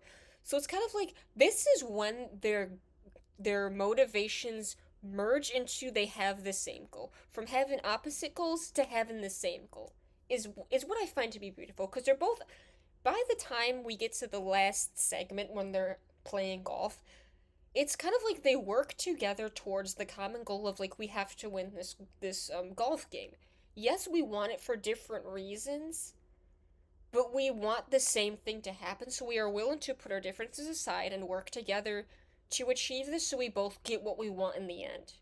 And I think that's fucking beautiful. This is why I love this so much because of kind of like the character building and comes to just like the dynamic we're setting up here is just so interesting and I'm so in love with it. And when this is not even to mention the whole extremely interesting way they chose to continue this episode because it's at the point where Gumball gets hit in the head with the golf ball where we know that this is probably not real. The second we see Patrick's reflections having different conversations and like, his thumb falling off and all of that is when we are convinced that this is probably not real. We probably know this is not real, but we're still gonna follow along with full sincerity despite that. Because it's kind of like this is weird even by the standards of the world type of thing. It's like we kind of know, and if you know me, I love like anything that like has like trippy sequences. So it's kind of like Gumball has like an acid trip for like the rest of this episode. It is kind of played straight almost, but it's just inserted with like weird random stuff like whether it's the leaf blowers hanging off the tree, the magic frog, them talking gibberish. It's like, we know that this is probably not real, but we can't help but be interested to see what's gonna happen because Gumball becomes convinced that his boss is gonna not use his contract to build a hospital, but to build a highway. Then when we reach the moral dilemma that Gumball has to grapple with, is let Patrick win the game so he instills his trust in him and gets what he wants. But the payoff is that there's going to be a highway running through town. So is Gumball willing to give up Patrick's trust in him for the greater good? And the answer is yes in the context of this dream that he has, or like the hallucination that he has. Because we are led to believe that he really did gain Patrick's trust once he realizes like what's going on and shit. He's like, there's no one better to be my son-in-law because you thought about like you put others before yourself type of thing. But then cut to reality when Gumball is knocked unconscious and he ruins it for both of them. Patrick doesn't get the contract, and Gumball sure as hell doesn't have Patrick's trust because he ruined fucking everything by being in the wrong place at the wrong time. And the way that his boss says, and it was all his fault, just kills me. I don't care that they both lost, because the way we got here, spectacular. Okay. We have reached the hug. Saying that this episode is weird as fuck is like saying water is wet, so I don't think we need to harp on that too much. But I would argue that this is one of the most referenced episodes in, like, general. Because I swear to you that I can't go, like, a week without coming across some type of, like, Instagram reel or, like, comment on something that references the hug. Because this episode is so much more than just the tent scene, okay? I think we all know that. But if we kind of, like, look at this, like, objectively, it's still fucking weird. But as a kid, I thought this was scandalous as shit. Like, I really did. I knew what the implications of that tent scene were, and I thought that was scandalous as fuck, and it still kind of is. Because no matter how many times I see it, the tent scene will never not do something to me. Somewhere, I found, like, the tent scene specifically, where someone edited out their internal thoughts, and it's like this, it's basically like, this is how it happens, like, to, like, a bystander, or, like, an outsider, of, like, what this looks like to someone else, if we remove, like, the inner thoughts that kind of fill in the space in between. If I can link it or something, I will if I find it.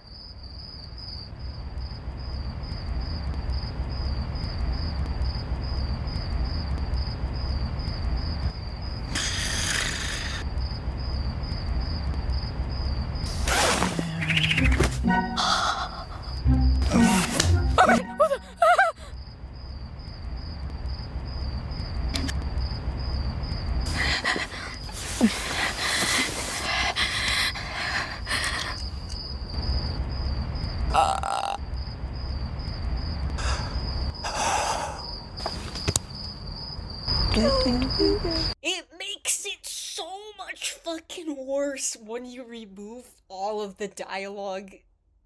We need to actually, like, what's going on here? Is the question we always ask ourselves. Is what the fuck is going on? Is Gumball is going to do everything in his power to prove Darwin wrong. And the fact that he is not as predictable as Darwin thinks he is. Because Darwin keeps, like, finishing his jokes and, like, knows exactly what he's gonna do, to the point where he's, like, bored by his shenanigans. It's like nothing he can do can impress Darwin or, like, catch him off guard. So he is completely convinced that he is going to do something so ridiculous that it's gonna make Darwin think that he is not predictable. So he decides to attach himself to an innocent civilian of Hot Dog Guy. Hot Dog Guy is an innocent civilian caught in the crosshairs of Gumball's fuckery, is what I wrote in my notes. And it's so true. It's like, Hot Dog, free my boy. He didn't deserve any of this. The fucking hell that he is being put through just for Gumball to prove a point. Where he kind of acts like his friend? Question mark.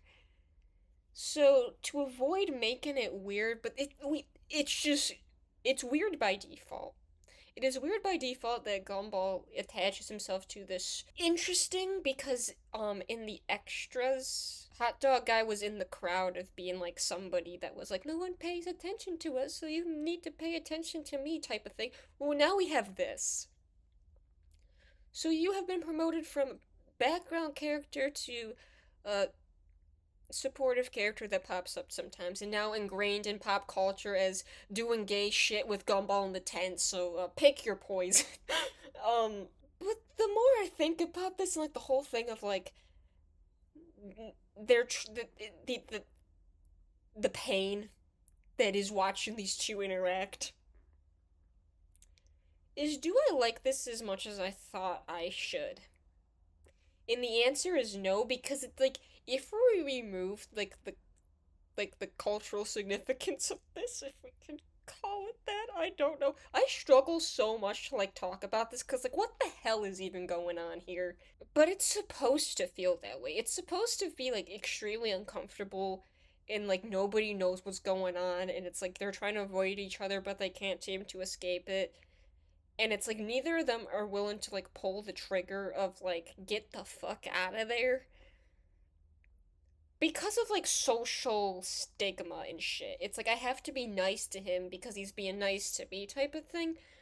But it's like I don't even know this guy. Like for the entire run of this episode, Hot Dog Guy doesn't know Gumball's name. Like I'm sorry, it's mysterious blue stranger, but it's you or me. He doesn't know his name. Gumball fucking guessed his name and it ended up being right, but the Hot Dog Guy does not know who Gumball is. From start to finish, he doesn't know. And of course, throughout this, Darwin's like, I know what you're gonna do next, so you should probably stop it. And he's like, nope, nope, nope, nope. It's just like, why? I wonder. We don't know why. We just kind of have to run with this, as in, like, Gumball is literally gonna do anything to. Well, first it was literally do anything to prove his point, but now it's like, I don't know what the fuck is going on. I literally don't. It's like, why? I'm pretty sure the breaking point is actually the tenth scene. Because the scene right afterward where Gumball looks like he went through the torture chamber and he's like, I will never sleep again type of thing. I understand that's a valid crash out because even though we don't see it, it is implied that like Gumball was like humping Hot Dog Guy because he was like doing his little jig like on top of him. It's like anyway, but obviously, my favorite part of this is the tent scene just because of the way it is framed so specifically to make it the most fucking horrible thing you've ever seen in your life. I don't know. To cut to the chase, this is only good to me. I initially had it in like my original draft of this list, but this is just so. What the hell is anything we're doing right now that I'm just like, does this make enough sense? Okay, next we have The Wicked. I love this.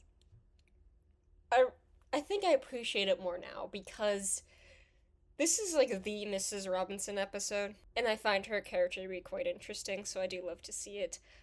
But this episode is the question of what the fuck is wrong with Margaret Robinson? That's all we gotta ask is what's wrong with this woman? I love the opening where it's like we think that Mrs. Robinson's gonna have a nice moment with Gumball and Darwin where they're like feeding the squirrels, only for her to intentionally cause chaos and then frame it on them. No shit, of course she'd do that. So then Gumball is trying to say to Darwin, dude, I think she's like genuinely evil. Like, what the hell is wrong with this woman? Like, what does she have in her heart that could make her laugh at other people's pain to the extent that she does? Where she like gets joy out of watching people suffer. Like who does that type of thing? Like she has to be like evil on like the spiritual level. Then Darwin's trying to argue to Gumball, there's no pure evil within people. They're just troubled people that like we can make them better. It's like it's basically saying that like she has to have some good inside her because there's nobody that is that heartless. But you know what? She's just built different and she's just like that because all the ways that Darwin tries to prove that they're like if you put her in certain situations then maybe she'll show a good heart, but no matter what he tries to do, she don't give a fuck. The most diabolical thing was when she switched the baby's name tags at the hospital for the parents to think that the other one cheated on the other because their kid looks like the other person. That's diabolical anyway. Seeing Mrs. Robinson be chaotic is to like this extent is I love it so much. And even I specifically love the way that Mr. Robinson talks about her. Because they are in their attic looking at the photo book thinking like, oh, surely there must be like some like happy childhood memory she has, or maybe she's like cute as a baby. It's like, Darwin is so determined to find some good information about her, but it seems like everything they find is like like she's just been like that. Like, and then they're thinking like, what happened to her for her to end out like this? It's like surely something must have happened. And then the way Mr. Robinson kind of like appears out of the shadows, and he's like, that woman moves in mysterious ways. There's nothing that made her this way. She's just like that, and she continues to amaze me. Or the kind of the dead serious tone in which Mr. Robinson talks about her poetry. I love it. It's like there's nothing that can influence or change her. She's just fucking like that. Nobody knows why. But the moment where everything changes, which I specifically love very much, is the moment when Darwin realizes that Mrs. Robinson is a genuinely evil person. Or he comes to realize that, because Gumball has been telling this the whole time, but in his good heart, he wants to see the good in everybody, as Darwin does. So he's like, surely if she sees me choking, then she would save me, and, that will show that she cares about people to a certain extent. So he fakes his choking by pretending he swallowed a Kinder Egg toy, but she doesn't help him. At first, we wonder maybe she's not convinced by this performance. But then, when he actually chokes on the Kinder Egg toy and is like literally choking, and Gumball's like, dude, let me help you. But Darwin refuses Gumball to give him, like, pat him on the back because he wants with every fiber of his being to prove that Mrs. Robinson can be good. Which means almost choking to death just to wait for her to come and save him. And the look she gives him when she smiles menacingly, waves at him, and closes the door to her house. That's only when Gumball like finally like smacks him on the back so he like spits it out. And then Darwin, I love like how they like have his eyes red and like there's like tears down his face like to show that like this is still fresh. And he's like, that woman is genuinely evil. She has to pay. She has to pay. It is in this moment where Darn realizes there's no redeeming her. It took him going to the greatest extreme of him almost fucking dying for him to realize that. And that twist is beautiful. Kind of like the limit of Darwin's empathy type of thing. Love it. First, love a good Darwin crash out. That's one of the most valid Darwin crash outs we have. So with that being said, and with Darwin officially being on Gumball's side, and when Gumball's like, I told you so, it's like, shut up, bruh. But they attempt to frame her for stealing a car. Was this a good idea? Absolutely not. But they want to catch her in the act of a crime and turn her into the cops to prove to everyone, to basically have her justice served to her in the way of being arrested. But then they failed to realize once she stole the car, how are they going to get it back? Because of course they didn't think this through very well. Where it ends up Mrs. Robinson committing like Grand Theft Auto and like running through the mall and literally trying. I can't emphasize enough that she's literally trying to kill people. Like she's trying to run people over. Like she almost kills Darwin a couple times. Like almost runs him over and shit. It's like she just wants to run somebody over for the love of the game. Because again, They always say she's not like this for any specific, like, traumatic reason. She's just like that. So the reasons why she does the things she does is just unknown to mankind or whatever. What's her character motivation? We don't fucking know. She just like that. It's like in the case of Mrs. Robinson, that absolutely works because that's who she is. The craziest thing is how she actually gets her justice served, because she then frames Gumball and Darwin for stealing the car, which is diabolical, obviously. And then when Darwin is like, "Is there no justice left in this world?"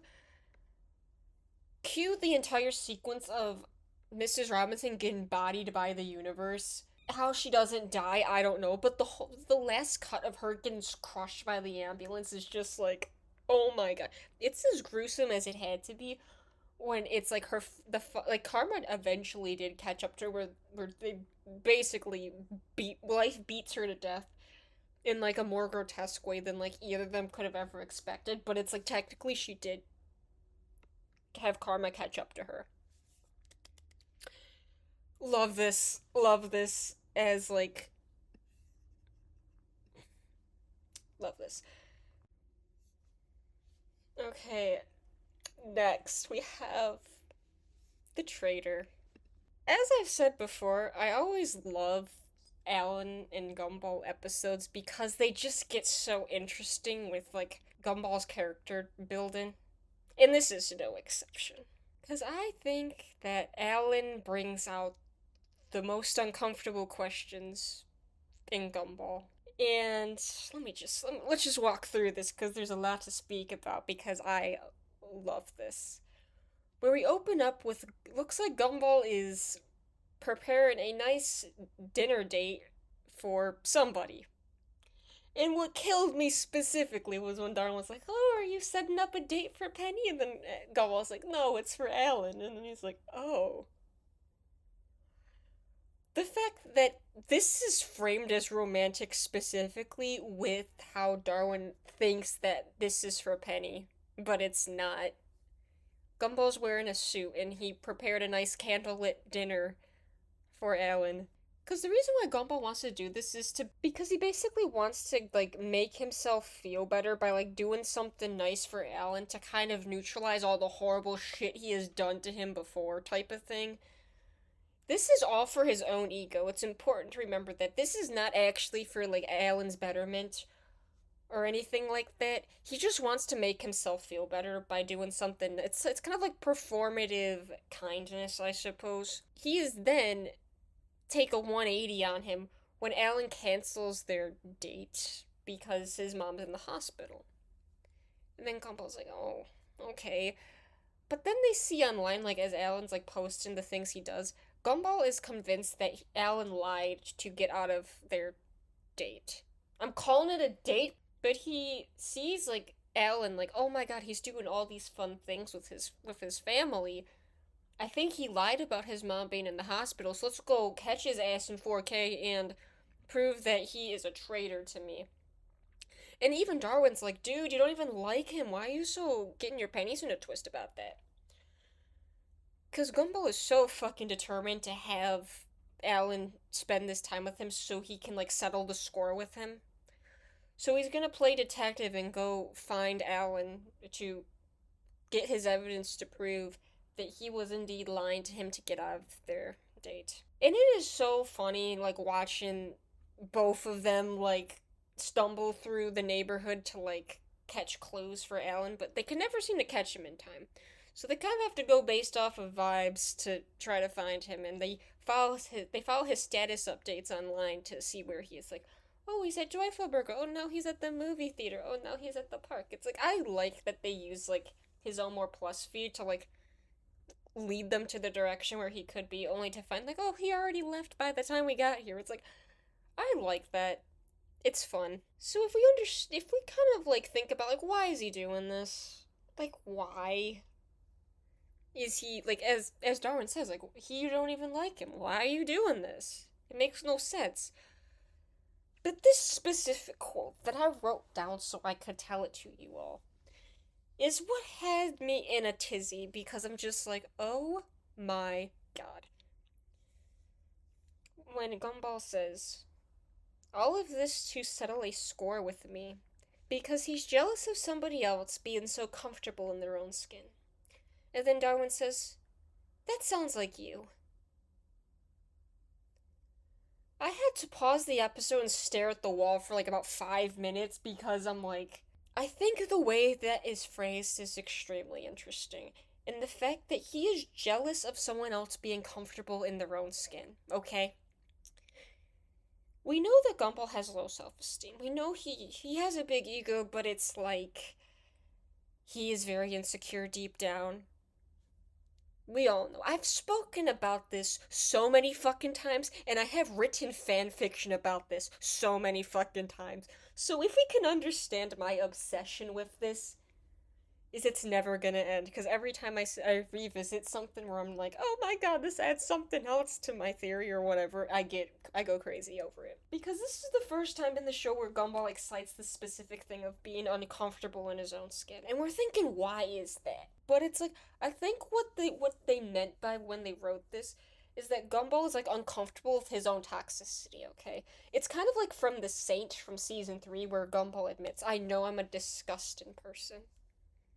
I know I'm bad. I know I'm not a good person type of thing. I think that's what they meant, like he's uncomfortable with his own toxicity. And all my writer brain alarm bells started flying off and I knew I had to like speak about this at length because it makes me go crazy every time we get more pieces of how Gumball sees himself in the canon. I'm like, oh my god. But then at the end they finally catch up to Alan as they go to the hospital and Gumball confronts him right off the bat by accusing him of every horrible thing he's done. Like, you lied about your mother being sick to get out of our date. And then Ellen's like, I didn't lie, actually. I wanted her to do all the fun things before she went to get her surgery done to make her feel better. And as they increasingly feel more and more guilty as he explains this, is just a poetry. It's like we're digging a hole to wallow in our shame. It's like, yeah, you probably should after you crashed out on him for lying when he wasn't. But then it gets weird, as shit usually does. It gets really weird. Whereas they accidentally knock out his dad who's gonna perform the surgery. So Gumball decides, like, you know what? Let me pay back for my sins and, like, perform the surgery as my gift to you. And of course, Alan's freaking out. It's like, no, no, don't do this. Just call another doctor. It's like, you don't have to do this. But of course, it's too late, because you think Gumball's gonna listen to him? Absolutely not. So it then involves heavy medical malpractice where Gumball and Darwin are trying to do surgery that they're not qualified in and almost fucking kill him. The whole sequence is just chaos, and I love it. But for some reason, they managed to have the surgery go, like, where they both don't end up dying for some reason. I'm not gonna personally question how they did that, but I'm just gonna say they kind of fuck it we ball type of thing and just did it anyway. But they managed to have it where they had the flatulent transplant, and it's all fine and dandy until they realize that his mom is talking out of her butt. And the whole thing of, oh, nothing's ever perfect to you, is it? Mr. Perfect, I do my best and this is what I can. I feel like the specific, like, comedic timing of the moment he throws down his sandwich is just poetry. Like, the plate smashing was a paid actor. And it just ends like yeah, they can't. Of course, their relationship can't be like perfectly amended because of course Gumball's gonna find just ways to hate on Alan, even though Alan's like, dude, what did you do to my mom? Oh my god, this is great.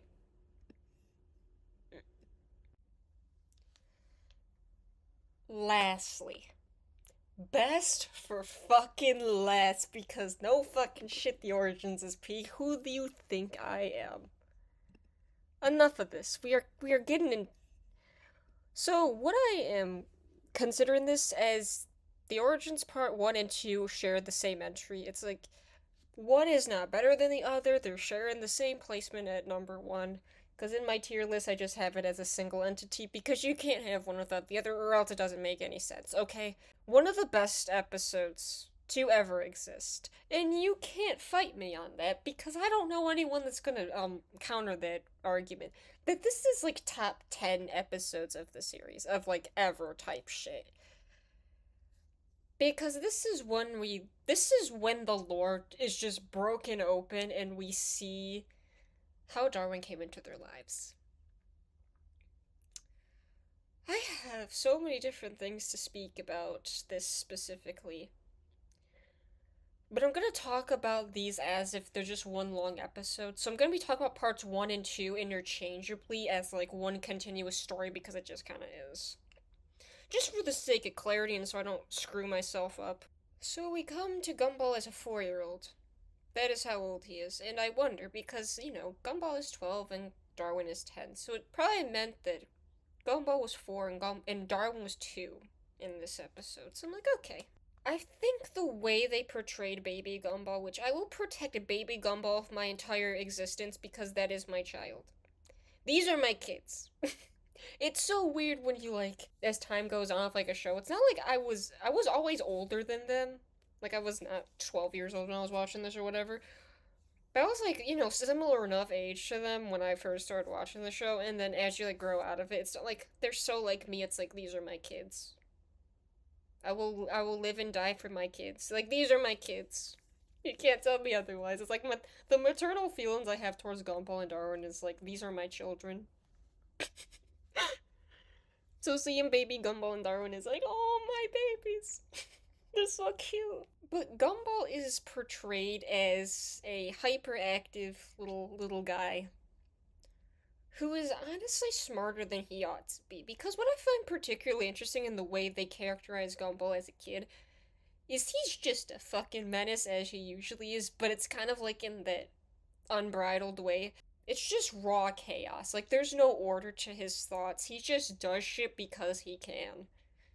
And we don't know how he does it cuz baby Gumball like defies all logic. Like he can literally stop time to rescue Darwin and everything. And he can be kind of stupid. He can be kind of silly. But what I found interesting is kind of like how like they pair his chaos with his like unusual intelligence. Because the way he speaks as a 4-year-old is like more intelligent than he ought to be. Like he is able to read through like Nicole's front of like trying to pretend like all the fish didn't die as like, oh, they went so to a magical land where they're happy and dance forever. And then Gumball's like, oh, they all died and you flushed them down the toilet. Is that what you're saying? Then Nicole's like, oh, I guess you do know. It's like, I feel like we shouldn't undermine baby Gumball's intelligence. Because first, he's able to, like, see through this facade that, like, like, any other toddler would just agree with. But also, I think it was interesting, like, the way they portrayed him as being, like, inquisitive. Alright? And, like, finally, someone else to answer all of his questions. And then Richard's like, I got a nosebleed when he asked me, if there's nothing faster than light, then how did the dark get there first? It's like, yes, they're technically stupid questions, but it's the fact that Gumball asks questions in general. It's like that's a part of his character. He questions everything and wants an answer to everything. And the fact that he first asked Darwin all these questions and also the questions that they say that he asks a lot of. So it's kind of like like the gears are going. He's not like stupid. Like he wants to learn about why the world is the way it is. So it's like that's why the whole thing of like, oh, Gumball like modern Gumball thinks he's stupid. Like, oh, I'm no good at anything. I'm stupid. But it's like I feel like it was important here to like frame him as like an inquisitive child and like a little more intelligent for his age than he should be. I would argue the same with Darwin, but I still have questions about what is going on with my man Darwin because he is a product of the Awesome Store, as we all know. Richard bought him for $100 at the Awesome Store, in which Shady Guy said, "Be careful with him. He is more special than you think." So we know how Darwin got into the Watterson home, but I kind of want to know, where did he come from? What specific magic does he possess? Like, yes, we can, like, see. We should probably just get straight into the cosmic bond that Gumball and Darwin share. Because their hearts are tethered together by love. Pure love for each other. One of the most beautiful scenes is when they touch their fingers to the bowl. And that's when Gumball first realizes like the cosmic connection between them. So I think what Shady Guy was saying, it's like Darwin harnesses like this love energy within him that makes him more special than like any other fish. We don't know how this works. As Darwin says, I don't know how, but I know why. I think that's a beautiful line. We don't need to necessarily know how this works. We are just led to believe of the magic between these two individuals. Because this is what I feel like they are platonic soulmates. This is the prime example of platonic soulmates. Like soulmates aren't always romantic. It's like familial and platonic as well. Which is, I'm gonna go off on a bit of a tangent because this episode made me realize, like, oh my god. This is why I hate incest jokes and jokes about Darwin not being his real brother. Because we have this. Don't fucking come at me like, oh, they can kiss because they're not real brothers, or like, he's not his real brother, or even when they fucking joke, like, oh, I was once a pet, in the end of the day, I'm just a pet. Like, shut the fuck up. Genuinely, because these two have like a divine bond with each other that speaks more than any logistical thing. Like, I don't give a fuck that he's adopted, or I don't give a fuck that he was originally a pet fish in the back of someone's van. The raw bond that these two individuals have with each other cannot be broken by anything in the universe, and you need to realize that, or I'm gonna smack you across the face if you think that shipping them is gonna be okay. Okay, enough of that. I can't even imagine what this would have been like to like see for the first time, because unfortunately I did not. I don't think I watched this as it first came out. In the next video, I'll tell you the episode that I remember being my first premiere. So it is quickly established that these two have a cosmic bond with each other, and they are able to communicate with each other through their hearts. It's kind of telepathy. Kind of. I don't know exactly what's going on, but we don't gotta know what's going on. Because through their emotions towards each other, they can. This is the only time it's brought up. Like, we don't see anywhere, obviously in the past or even in the future, where they communicate with their hearts like this. Where again, Gumball knows that Darwin will come back to him because he feels it in his soul that he will. Because it's extremely important to know that Gumball will never give up hope on Darwin. But when he does, eventually become broken down enough that he thinks we'll never find him anyway, that hurts me so much. It's one of those things, like, no matter how much I see it, it still hurts just the same. When their bond kind of cripples, or like when their bond disintegrates, like their heart is literally broken when Darwin realizes that Gumball gave up on him. Oh, that made me cry. I'm not gonna fucking lie. This is one of the episodes where, like, it makes me cry real tears every time I see it. If I'm in a particularly hormonal mood, this will ruin my life. And I'm like, oh my god. This is like I think of this like the shell. It's like, no matter how many times I see it, it's gonna cut deep every single time because it's just beautiful. It shows like the strength of love. Not just any type of love, kind of like the cosmic brotherly love. It's like the type of shit that can't be explained or rationalized, but it's so powerful that you can't ignore it. Because Gumball's love for Darwin is so powerful that it gives him the lungs to breathe and the legs to walk. I literally wrote this in one of my fics, like this specifically. So, yeah. It's the sweetest thing I've ever seen in my life. It quite literally, it's so sweet. It's so cute, it makes me cry. It's like, my kids, these are my kids. They're so cute. And how Darwin is literally gonna die on the hill of, I'm gonna go back to Elmore to find Gumball. Even if it means literally crawling my way across the dirt to find him. And it's kind of like this is also shown like we're like Darwin's relentless optimism is kind of in place where he sings his song even though he's like actively disintegrating. He's like literally clawing his way through the world because everything told him that he can't, but he does it anyway because of the love of Gumball. If it wasn't for Gumball's love, he would be dead. Like literally, Gumball's love saves Darwin's life. I cannot emphasize that enough. This is how serious this is how serious this is like the unbreakable bond between two. It's like found family at its finest, where they create a connection so strong that nothing can break it. And even when they thought they broke it with Gumball giving up on him, he's still able to like regenerate like how they communicate through their hearts. As in like when Darwin walks past the pet store and Gumball feels his presence, he's like, "No, there's only one Darwin." And he finds him, and the moment that they reunite is one of my favorite moments in the entire series.